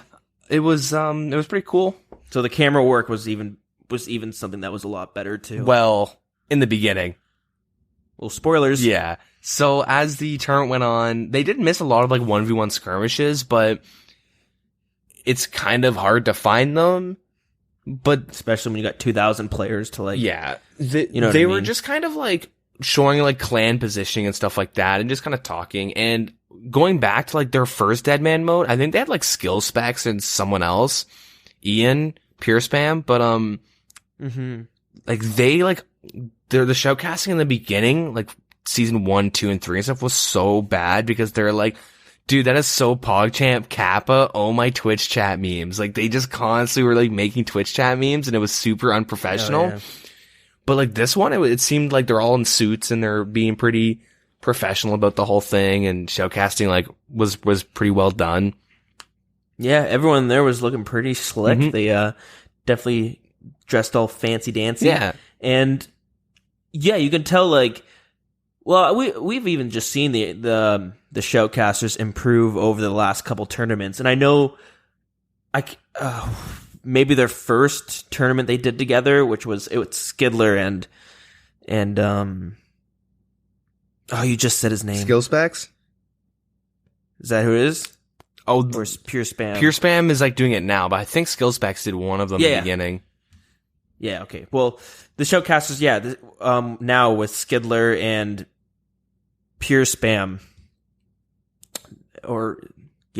they, I think one of the first tournaments they did together, they came on the subreddit and they like did kind of like critiques, like critique me. How can we improve? What do you guys want to hear? Mm-hmm. And like you can tell, they've gotten a lot better over the years, and yeah, it's good. Yeah, I liked it. But moving on through the tournament, they would show like the crates coming in, and I think we speculated that it was going to be like it could have really, really cool content, but it kind of turned into like clans would just lock down the area quickly. There was one like noob that got one, and that was actually awesome. Some dude, and you heard the crowd cheering as soon as you saw this noob running towards the chest. Yeah, this little trash boy gets like full Verax and something. He couldn't equip it sadly, but it was still cool. Still, it was great to hear like a and there was the crowd. You know what I mean? Yeah, there was one clan that secured multiple loot crates, and what they did was they had their leaders grab them, and he ended up getting an Inferno cape. I'm assuming it's because maybe he got a fire cape from the first one. Maybe that got upgraded into Inferno. I don't know, but it was pretty cool to see little strategies that went down. And but what they did, we talk about it a lot, but they waited until there was like 100 or like they split up like 200 people or something like that into two different spots, and then. Or maybe it was 128 and 120. I don't know. They split up like half the player. Yeah, 128 and 128. Yeah, into two different spots. One was the Faldor statue area where the first one was. The first season finale was. And then they did Anakarl, like the demonic ruins. And that was 2 DeadMan seasons ago. So was that season 6 or something like that? Sure. And yeah, sorry, I just want to make sure. Yeah, so, yeah, they had those two areas split up, but this is where 2 issues came in. And... Oh, we're going to start with the issues already? No, never mind. 2. Okay, sorry. Go on. We're just taking it in stride. So, the first issue is player abuse. Clans, there was... I have it written down here. Okay, Fools and Weed Blazers, they, like... teamed up, the 2 clans joined, and they figured out that you could log in and out quickly and find what finals, you could like snipe a specific final zone. Yeah, okay. Because the way it works is you got assigned a zone and gas work differently between the people, so these 2 clans that were working together were like trying to get into the same zone by logging in and out, and yeah, they should just be banned from tournaments if they're going to do that, straight up. Like, that's such a big, blatant abuse. I mean, they might still do it, right? You know, they're going to look into it. Or they probably will look into it.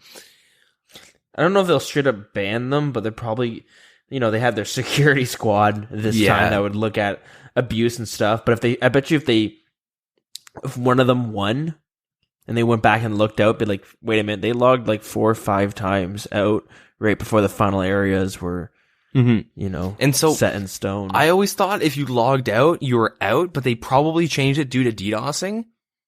They probably gave like a 10, 15 second leeway to log back in. And they were just abusing it, which is a shame because if they take out something like that, that only helps prevent DDoSing. Like, you don't abuse something that's there for good nature, especially like if you're not going to win. Spoilers, but it's a shame. Yeah. Rot didn't win. Don't worry, they didn't participate in this DeadMan tournament. So wait a minute. What? Wait a minute. They didn't win. I just want to get that out now, just for people rolling their eyes, waiting for me to say that. I'm pretty sure that like the people, there's a couple of them that did play, but I think a lot of them just swapped gold. They just did it to make money in old school. That adds to the conspiracy that we talked about last week so hard. Oh yeah, with the Mod Jed stuff. Yeah, it's weird that they decide not to. So because they're just like, okay, we can't win this one because they're gonna know, so we'll win the next tournament. Yeah. So one is they don't want to like fuck over Jed, but 2 fools. You there? Yeah, what was that? You disconnected. Did I? What point did I disconnect at? I said, Rot can't win this season, but they'll just come back next season to win, so it won't be suspicious. Yeah, okay. I'll start from there. Yeah, so it could have just been like a thing where like they don't want to like, screw over Jed even more. It is kind of weird timing, but also the other side of the coin, I guess, is that Fools, like the clan, I guess they're like a Finnish clan or something, but they allegedly had swapped 7 bill worth of old school gold into the tournament world. Whoa, easy now. Yeah, 7 bill. I mean, between like a couple hundred people, right? So it's a couple hundred mil each. And like day 1, dude, like 1 to 80, for the first like 2 hours, 1 to 80 swap rates. Nice. Yeah, like I need to get in on this. disgusting money in the first hour. But even then, like after the first days, right? Like there's so much money to be made. Like last hour, Granite Mall was going for 500K. You know what I mean? Oh, damn. Yeah, like it's nuts. So a lot of money to be made. So you could argue that they just want to make a bunch of gold and old school. But, yeah. Anyways, so they were doing that and, they'll probably find a way to fix it. And then the second area, and this is like not speculated, like we tweeted Mod Ash about this and he confirmed. So there's the 2 final zones. There's the Falador. Oh, wait, this is a Wilderness podcast exclusive. Oh yeah, dude. And it's in the issues in the Wilderness too for branding purposes. So, oh hell yeah. So the one zone is Falador. Who cares about that? But the second zone, Anacarl and the Demonic Ruin, within Old School, that area is special because you have prayer regen. So you're able to hold melee prayer and you're going to slowly gain prayer. Oh shit. And the first time they went to the Demonic Ruins, they disabled that thing, that passive bonus in DeadMan mode. Yeah, previous tournaments. Yeah, they disabled it when that was the final area. But they had an oversight, and it's a pretty big oversight, but it's not. It is, but it isn't. But yeah, I'm going to just stick with it. It is a pretty big oversight of them forgetting to change that for this one. So it's pretty medium. Well, that means half the players that get into the final brackets have an inherent advantage of prayer because during the first, so after when it gets cut down to like 128 players and there's 64 1v1s, half of those players did not use, like they're probably going to be using some prayer because they have like, Mystic Might, probably not Protect item, but they have multiple prayers going. Mystic Might, Steel Skin, Protect from range or something, right? And they're barraging or whatever the hell they're doing. But they're going to be using a lot less prayer than the other people, and they didn't specify. I was trying to I was hoping Ash would say this when he was tweeting that if you were in the Anacarl, the first round, you 1v1'd people from the Anacarl, but he never specified that. So it's safe to say it was completely randomized to prevent Clanman mode. From being even a bigger issue if clans were to find a way to get into one zone. So during only the first round, but during the first round, you had an advantage against someone if they're in Falador and you weren't. Yeah. Luckily, the Falador zone lasted so much longer than the Anacarl zone that regardless, it came down to gas coming into that. It was 10 minutes of them running in circles. It was boring. Yeah, and thankfully the gas came in, killed some players off. Some people got sniped, but yeah. So then I'm pretty sure, I want to know how many people from Falador fucking died. I know in the first round, I know one or two, a couple of them made it very far into the tournament, and at the Demonic Ruins, it was fucking pretty chaotic. Yeah. A lot of fights were going on, and then it just seemed boom, boom, boom, boom, all teleported. And then you go to the Falador area, and it's pretty chaotic, slowing down. Yeah, slows down, one person's getting attacked, and they're running in circles. Yeah. Oh, 4 people got caught in a barrage, and 2 of them died, 2 of them escaped. Like, it was like one clan on the northwest and one clan on the southwest, and the one of them was like a clan and then random people. And that's the thing that kind of boggled my mind, because Foe was in that pile of like one of them, and I peeped his stream for a little bit, and it's like there's a lot of random people there. It's not all just two, it's not 2 clans. It's like a lot of random scared of that one clan, and they're like taking refuge with each other. Yeah. But, yeah, it caused it to, yeah, be really stretched drag out. on a little bit. So the whole prayer advantage wasn't that big of a deal, because in the end, they just stalled too long and got fucked. And plus the people at the demonic ruin, as soon as it got down to the number, they all got ported out of that area. So like they were out pretty quickly where they wouldn't have gained, like, it's not like if it was reversed, like the 2 groups were reversed and the person that was standing, you know, the people that were fighting for like 10 minutes was at the demonic ruins, then you'd be like, man, everyone's gonna have full prayer. But luckily they got teleported. Yeah, well, out the big pretty thing with quickly. the You know what demonic I'm ruins is saying? that during the fights, when you have like 3-4 prayers going, you're not losing as much as opposed to someone like in Falador, where they're losing a crap ton and they're probably running out of prayer.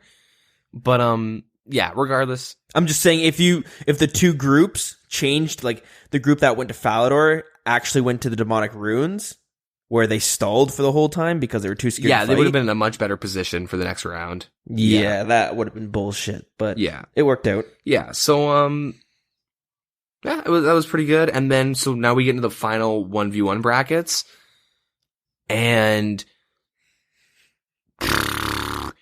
camera work was really bad at this point. I don't know who it was, but either they're... Okay, we should say it's really bad because it's not like the person was nonstop moving. It's just They were, though. They were so fidgety with the camera. I was getting like motion sickness. What the fuck were you watching in VR? Like, it was or just something? like, this is like what it sounded like. And then they would just like swap to the next fight. Like they like I didn't think it was that bad. It was decent, but the problem is like, I mean, which makes sense what they were trying to do though. They were trying to kind of give like everybody equal screen time. But the problem is like, you watch one fight, you start getting invested in it, you start picking sides, or you start like trying to predict who's going to win when the 2 people are fighting. And like, plus you're watching them, it's right from the beginning, and you're kind of like, oh shit, like this guy's been getting hit more and he's running out of food, but then they'd switch it, and now you're seeing 2 other people fight, and you're just like, all right, I kind of missed the first minute of this, and you know what I mean? These guys are just 2 randoms to me, basically, at this point. Even though the other 2 people were 2 randoms, but you're like, no, man, the guy in the dragon medium helmet, I think he's going to win it. You know what I mean? Yeah. And then they wouldn't go back to it, so you weren't really sure whoever won that fight. Yeah, my big complaint is just like, yeah, they were skipping too much throughout the fights, but they were also too zoomed in, and the person that was controlling the camera wasn't really aware of the DeadMan symbol in the top middle of the screen. There was a lot of moments where he was covering up a player or like a health bar with the symbol because he was just so zoomed in and picking really weird angles too. I just feel like the person, it was his first time doing any type of observation, and maybe he was like a 3-tick or like a tick manipulating skiller, likes to be fully zoomed in.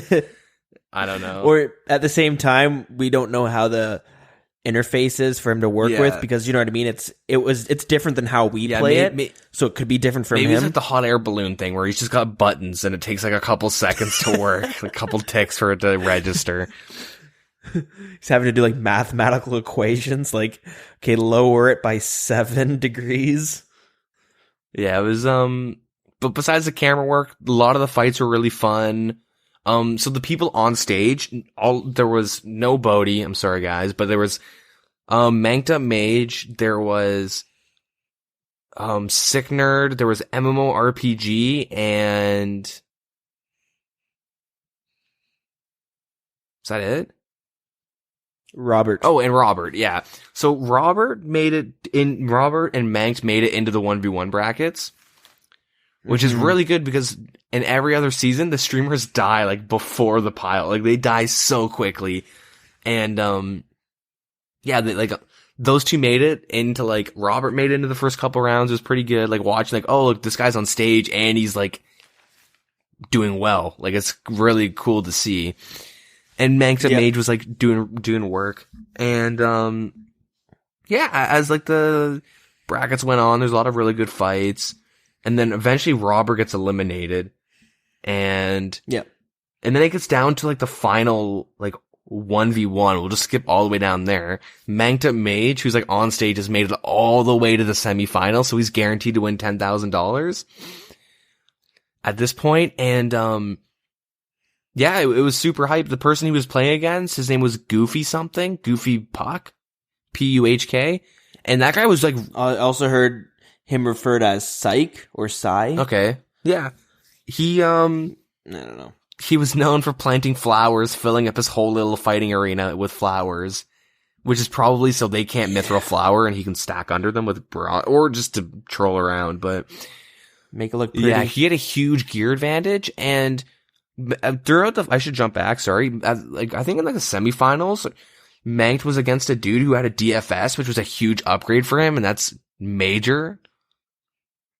Like to have a DFS, like, you know, as opposed to a rune kite. Oh, Defensive bonuses are stupidly good, but he killed the guy and never equipped the shield, and I never found out why. I'm assuming because it was charged. There was some weird interaction with like the shield was probably fully charged. I mean, you're going to charge... Or the person uncharged it. Well, like, if it's charged, it's untradeable. So I'm thinking when he died, it's an untradeable, so the item got removed from the game. Or maybe turned into a pile of coins. Who knows, but if it's uncharged, why would you want to equip it? Because it's as strong as, like, a mithril shield if it's uncharged. Is it? Yeah, it's super weak. Don't you get a strength bonus from it, though, when it's uncharged? It's not much then. Well, I know it protects you from the crossbow, the Diamond Bolt's E, and maybe it charges through there. But yeah, if it's as good as a mithril, maybe that's actually why then. That's probably it then. That is it, I'm gonna say. That's definitely the reason. I'll go as far as say that. But 100% confidence. Yeah, but I'm gonna say that's the reason. Yeah, it was really good little 1v1. It was super hyped to watch a guy on stage go, and it's like really fun 1v1. And yeah, he ends up dying though. He comes in second. And a little sad, but don't worry because it's found out the guy botted. Auto-clicked, yeah. Yeah, still botting. Still using it. Yeah. But yeah, he auto-clicked like Fire Strike or some shit overnight. I mean... Yeah, auto-clicked Fire Strike. He even admitted it on Twitter. He admitted it. Just saying, lol, I probably shouldn't have Fire Striked overnight. Yeah, you're an idiot. Sorry, buddy. You're dumb. Like, you don't even get 10,000. He owned up to it, though. You know what I mean? Yeah, good for him for admitting to it and pulling what we're going to move on to next is a dead botting fucking whining about getting banned. If you know... So, who's dead botting? If you know... We've talked about him in the past because, dude, I tried looking for this, but they didn't specify. But man, I swear I remember Jagex saying the dead botting is indefinite banned from DeadMan Yeah, mode. no, he is. Because we talked about him in the past. He's known for DDoSing. He runs the Lit Clan or something, but he's known for like DDoSing and botting like crazy and doxing people and doing like all this really scummy shit. And yeah, so anyways, throughout this tournament, he got banned on like 3 or 4 accounts and kept like, oh my god, I got banned. What the hell? I didn't do anything. I did nothing wrong. I didn't bot on any of them. And he said he was buying his red Chinchompas from Alfie, the streamer, and he's saying, Alfie must have been botting the red Chinchompas, and he thinks I'm doing a bot farm with him, or I don't know exactly, but, that goofy guy called him out and said he's been running a thief bot farm, which makes sense because he's done it in the past, he's DDoS in the past, and he's a ban on site. That's what I always thought it was. DeadMan ban on site. I remember Jagex I remember us talking about it. I'm like really, really certain we talked about this on the podcast. I can't remember if we did or not, but I'm pretty sure he is banned kind of indefinitely, as in he had like 2 or 3 accounts banned just because they're like, oh, we found the next account he's playing on. And then I remember seeing, I don't know if it was a tweet or something, but he was saying something like, I have like 4 alts I could be playing on to get into the DeadMan mode tournament. So good luck on banning, but yep.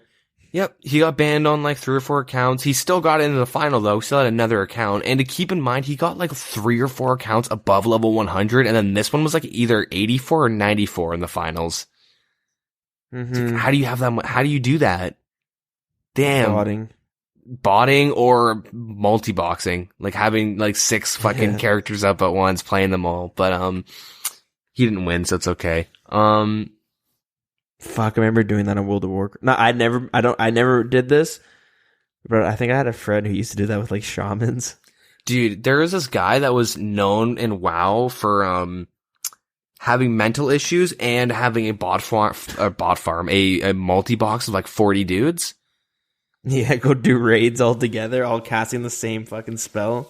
Yeah, he would stream it too, and like the guy like definitely had mental issues, just the way he reacted to certain things. And me being the little high schooler I jump at my priest and like run into him and do psychic scream and fear all of his guys away from each other. So he has to like bring them all together, and I would just sit there and just like kind of stream snipe him and do that for fun with my buddies. Didn't really realize he probably had like some sort of autism, so I do feel bad, but very unrelated. Don't know why I'm bringing that up. Anyways, bot farms, or multi-boxing. But yeah, overall though, I think it was the best DeadMan seasonal or tournament. Yeah, it was very enjoyable. Super fun. Makes me excited for the next one. They're probably going to keep this system that they have. It worked really, really well. Yeah, and like we see improvements every single time, and this one was their best one yet. And like we had close to 50,000 people watching the stream at some point. Yeah, like a 49K spike. That's the highest I saw it at. Yeah, but it also put us to number 2 on Twitch. And good advertising. It's good advertising. Plus, though, this one was so good that like you come onto this and like everyone's dressed super professionally. Everyone's doing a really good job with their whatever their task is. You know, they had the shoutcasters, and you had like the Jagex mods who were kind of semi-shoutcasters. You had the camera guy, even though it could have been better, but it wasn't horrible though. That's what I was trying to say. Like, I doubt you'd have people being like, okay, what the fuck? The guy's like at Lesser Demons watching like the fucking, or he's at God Wars watching the NPCs fight each other. Yeah, I mean, he could have done. It could be better. He could have just not touched the keyboard, and I would have been happy. Just zoom out far, and just. Hands off, but whatever. I'm picky. Anyways, and then you had like Mod Archie, who was kind of interviewing some of the not the streamers, but some of the what do you want to call them? The people playing the DeadMan mode tournament that were on stage. They were kind of interviewing them. Yeah. Okay. Yeah. So you had Mod Archie, who was interviewing the streamers whether they were killed early on and kind of had a chance to talk, or like in between rounds, because in between each bracket during the finals, the final 1v1s, there was like maybe 30 seconds to a minute or something like that in between where they just, I guess you had a chance to like take a breather, and he would kind of have a quick little interview or just see how things were going. But it was just good because like, yeah, that gives great. That's a great advertisement for RuneScape, especially when you have somebody clicking, oh, the RuneScape, I've heard of this game, for fucking years. Let me click on and check it out. And they see this like fairly professional event going on. You know what I mean? So it's like, oh, this is actually interesting. Like, this isn't a joke, Yeah. It was good. Yeah, it's pretty good. All right, now this is where we go into. Do you have any suggestions on what they should change and fix, or add? Not even fix, just like, do you have anything? Have you thought of anything that they could do for the next seasonals? Not this one that's already started, because it does start right after the final. But I don't know. I would like to see them. Like, the chests were great.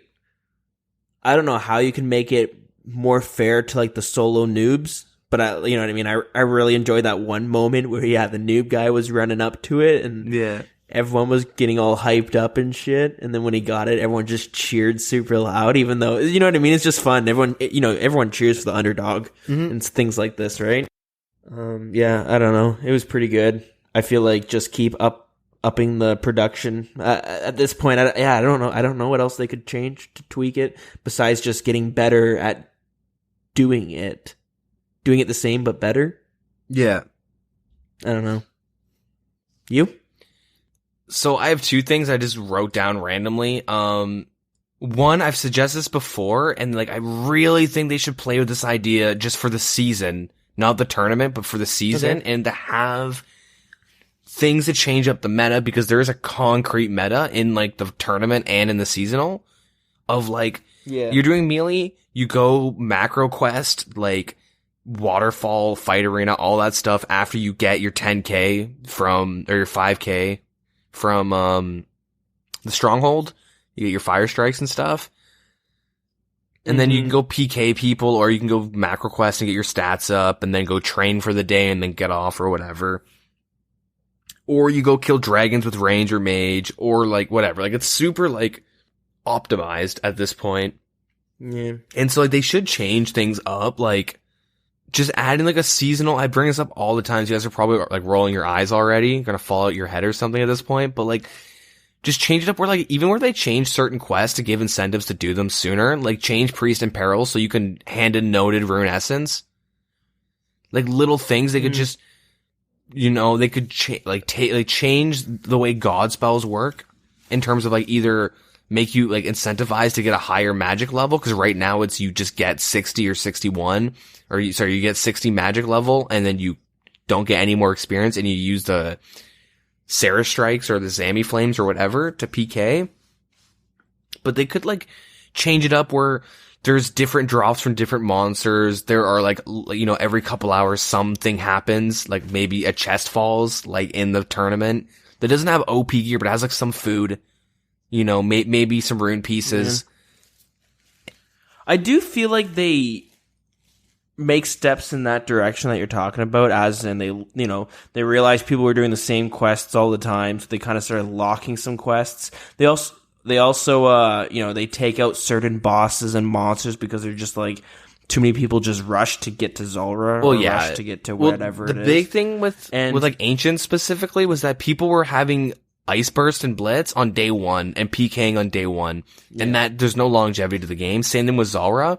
People were doing Zulrah on day one and getting a blowpipe, and like now they're disgusting, or they're getting a Serp Helm, whatever they're getting. Yeah, but not only are they adding experience caps so you can't get to levels to fight those things now on the first day, but they also, they remove a lot of things from it. Like, again, a lot of people were rushing to get to Lava Dragons. Yeah. Because whoever controlled Lava Dragons could get a ridiculously good prayer level, but they removed that completely from the game. And even with you saying, like, maybe change some of the monster drops and stuff, they sort of did that with, like, some of the, I don't know if it was all bosses or just the wilderness bosses, but they gave them Cerebrew drops. Yeah, they do stuff like that. They're slowly doing things like that without. Yeah, but like most of those changes are for like longevity and to give, like, no one would kill a wilderness boss. Like Treasonous Ring isn't really that valuable, or Dragon Pick isn't really that valuable in a seasonal, but I mean, changing barrows to kind of give newer players an even field, EXP caps, you don't have to like, drop out of school and like quit your job for 2 months and grind. Ancients, so you don't get PK'd on day one from fucking Ancient Magic. That happened to me, and I was so salty. I played for like 2 more days afterwards, and just like everyone had Ancients, and I didn't rush Magic like everyone because I was meta. Like most of their changes is for longevity, and like they've done that. I think that's done pretty like well at this point. But like I think it would just be interesting just to have like something new that's not in old school, something you can't metagame, something you can't like, I don't know, like what if you just like, it's kind of hard. Same with the Lava Dragons, because when the 6-hour immunity came, people would just bot the fuck out of Lava Dragons and swap over. That was happening like quite a bit. Oh, that's so solid. What a great idea. Yeah, people were doing that, and that's why they took it out. But like, I don't know. I don't really have any good ideas for what you could do for like to shake up the season. You could just like, I don't know. There's just like a lot of random things you could do, but I don't know. Another thing this is like my actual idea that I haven't brought up before is maybe after the first week, if you're a level 3, there's no safe zones. Because after the first week, they implement 6-hour immunity. So you could change that to like level 40 or whatever. You can set like a certain level, and this would prevent muling. Because muling's a pretty big issue, especially, dude, we could log in with seasonal right now, run to the Grand Exchange, and you're gonna find a bunch of level 3 standing there flipping and doing all this stuff, taking all their items from their main, everything of value, and like either flipping it or flipping it with parentheses or air quotes, and they're actually just holding on to it so they don't lose everything when they die. Because, you don't lose experience when you die. No, I barely remember this, but I remember because originally they never had it as a safe zone. The only thing that made it safe were the guards there that could ice barrage you and could like fucking like one hit you basically. Yeah. People were finding cheesy ways to kill you in banks and stuff. Yeah, they would I remember there's a thing called like suicide killing and stuff like that, but like I can't entirely remember what that is, especially. It was like having an alternate account loot a dude after you killed him while he was in like the quote unquote safe zone. You would stand outside of the guard range, you barrage him and kill him, have an alt just stand on their shit and pick it up. Right, okay. But like the main thing is that like, fair enough. If you set like a certain level cap, they'd have to like really think it out and know, okay, what could the average player do within the 6-hour period? And like it doesn't do that much, but it makes the person, if they like put in some effort to mule, like have some sort of requirement to unlock like a safe zone-esque thing. It sounds silly because it's like, oh, I'm a new player and I'm dying. Like, what the hell is so stupid? Oh, but like they could, I don't know, change something like that. And even if they just try it for a season, you know what I mean? Just try and shake things up, see how it goes. I mean, maybe a bunch of new players just die after the 6-hour immunity and like they're pissed. So maybe that wouldn't work. Yeah. But I mean, I don't know. They're making steps in that direction, though. You know what I mean? They try to do it without changing too much because, you know what I mean? Like, the worst thing would be is if they made a giant change and it totally fucked that season up, right? So they make these minor tweaks to see how they work. Yeah, like, it's a big change, but the main issue with seasonal, and this is like why I stay away from it, I might jump in during the 6-hour immunity and just dick around. But like having 2 members accounts in DeadMan mode, you have the biggest advantage over someone who has 1. Mm-hmm. Because first of all, like that 1 account before you actually have anything of value to mule can be spent doing random things like fishing and doing certain skills to get supplies. What you can do, whatever. But once you get to the point where you have stuff that like you can't put in your deposit box, you get like because you don't lose experience when you die anymore without a skull. So you can literally make it so you just lose the gear you're wearing. Yeah. Yeah, I don't know. I would like to see ways to combat it, because that I do feel like is the biggest issue in DeadMan mode right now. Yeah. But yeah, that's pretty much it. I didn't like go too hard into coming up with ideas because like they're just ideas and people don't care, you know? I feel like they did a good job with this one, and like I'm sure I would have more ideas if next season they fuck it up somehow. Mm-hmm. But you know, I'm confident to say, you know what I mean? Like, okay, let's see how next season goes, because this one was very good. Yeah. Mm-hmm. But, yeah, that's pretty much it for the news. You know, new season started, so. All right. I would suggest waiting until the 1 hour or 6-hour immunity has come out. Yeah, I feel like if you don't get on right away, you miss the train, and you might as well just wait a week to play the. Yeah, you can start now, and it's fine, but you can also just wait till and you have 6 hours of like crazy experience rates and like 6-hour immunity. And yeah, you're pretty safe. Like, that's the best time to do it, in my opinion. My plan legit is to just do 6 out, like get to agility pyramid ASAP with all the things I need, and then just do like 5 hours straight of agility pyramid and see what kind of money I walk out with, and see if I can swap it over to old school. Yeah, sure. Just for like research purposes, just to see, not research, but like just to see if like, hey guys, you need money, go fucking do this. Mm-hmm. It's easy. Like you might be able to make a couple mil. Who knows? Yeah, fair enough. Like old school. But yeah, that's pretty much it for that is it. Kill. With DeadMan related, when you kill someone and you get your minute of immunity. When you teleport, you lose that immunity now. It prevented people from like getting the 1 minute immunity teleporting to the Castle Wars and, banking and then going back out and kind of dicking around. Interesting.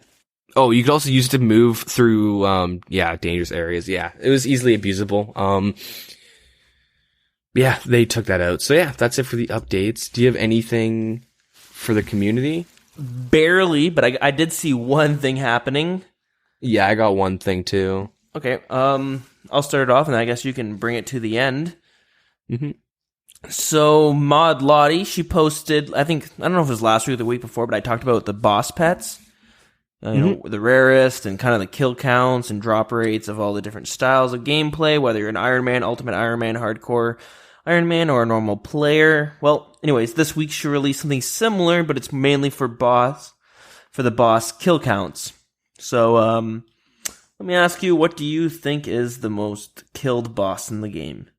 Zulrah. Yep, you're right, with 85,000 kills. So when I say the highest kill count, I mean there is a player out there that has this amount of kill counts.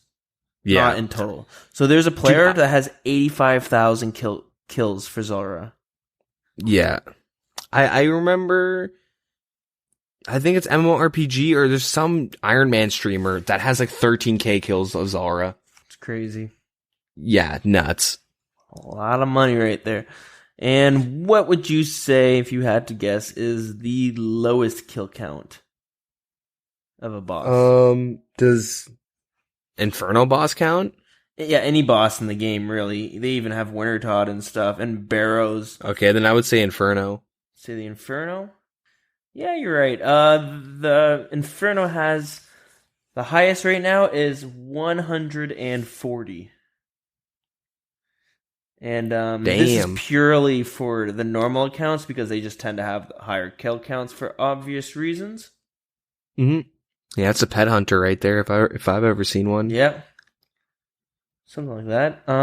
But something interesting to note is Jad, the normal fire cape, the highest kill count is 320. Really? Yeah, I expected some more. I don't know about you. Yeah, I did too.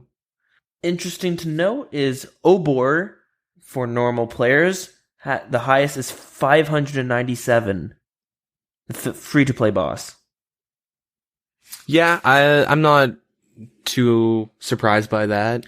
Alright, so yeah, it's a little low. I expect it to be higher, but Ultimate Iron Man, the highest is 1,002.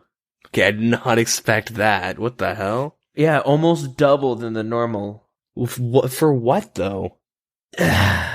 Maybe he's a free-to-play Iron Man, or Ultimate Iron Man. I don't know. Maybe he's just doing it to have rank 1 kill count.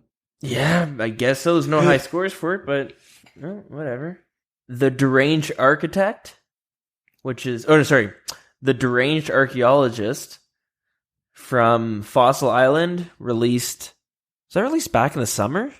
No, that was September-ish, I believe. Fossil Island? September-ish, yeah, August maybe. So I guess, yeah. I thought it was like July or June. Anyways, the highest kill count is 579 for that one. It's pretty low. Oh, raids, the highest is 3,003. Raids complete. Damn. For normal, although an Iron Man has 3,800 complete. He wants that T-bow. Cool. He wants that big old T-bow. Yeah. And actually, this is kind of funny. I mean, I guess it's a little expected, but for Winter Todd, a normal player has 8,200, an Iron Man has 9,140, and a hardcore Iron Man has 8,400. And this Ultimate Iron Man was 7,500. But it's just funny to see, excluding the Ultimate Iron Man, a normal player would have the lower than an Iron Man and a hardcore Iron Man. Yeah, I guess you do it for all the extra items you get. You get like a lot of seeds and money. It's a really good way to start off your Iron Man. Yeah, it makes sense. Mm-hmm. Barrow's chest, you have a guy with 11,000, and Iron Man is 4,600, and Ultimate Iron Man 4,500. So I guess those Iron Men are pretty unlucky at getting their pieces. Yeah. Yeah, I think that's about it. All right. It's pretty cool. I'll post the list afterwards. It also shows you some of the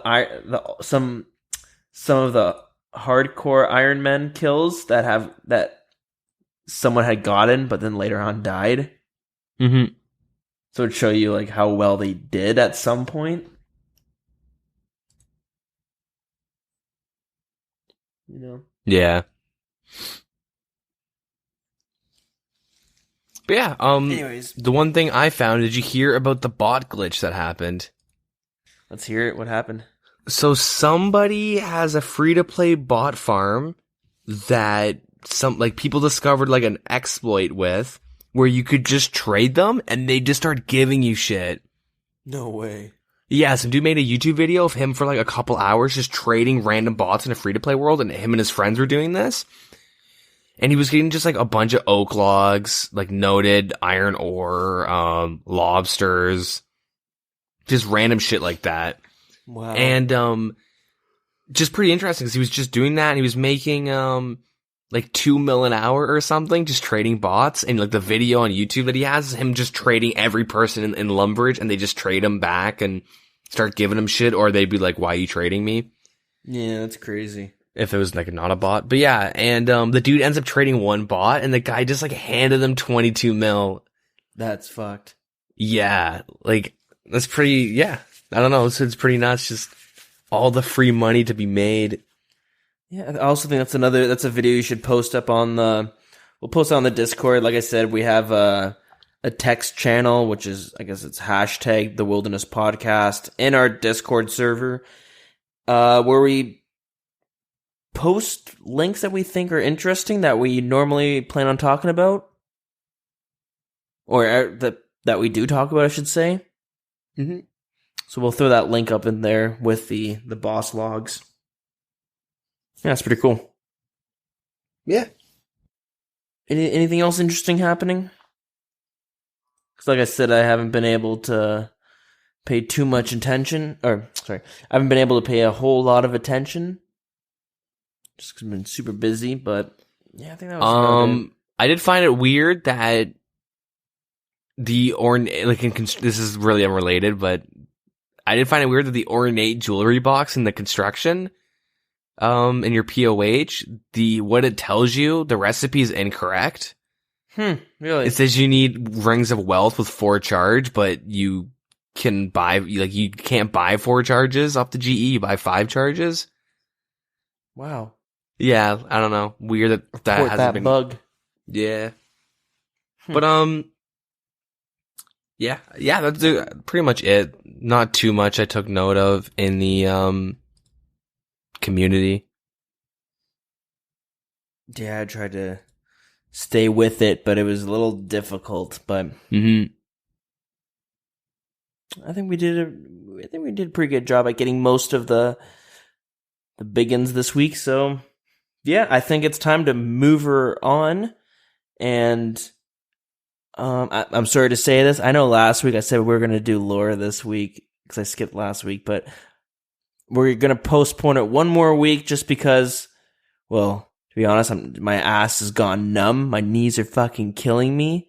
Every time I get up to stretch my legs and I squat back down, I just picture, a Russian guy doing that for some reason now, now that you mention it, I totally understand, which I don't know why. That's like a stereotype that I never knew existed. Oh yeah, dude. You probably just hear on Google like squatting Slavs. Oh yeah, just go to Google Images. They're in full Adidas, squatting around. Why? What is that? Hey, look, Vladimir Putin right here. He's squatting. But I don't understand. They don't have chairs in Russia. Yeah, okay. I guess they got really good knees. Yeah. So they can afford to do that. That's interesting. Yeah, stereotype that I didn't, but at the same time I kind of did know it existed because I'm pretty sure I don't need to Google image. I'm picturing the exact images that are on there. But anyways, enough of the squatting Russians.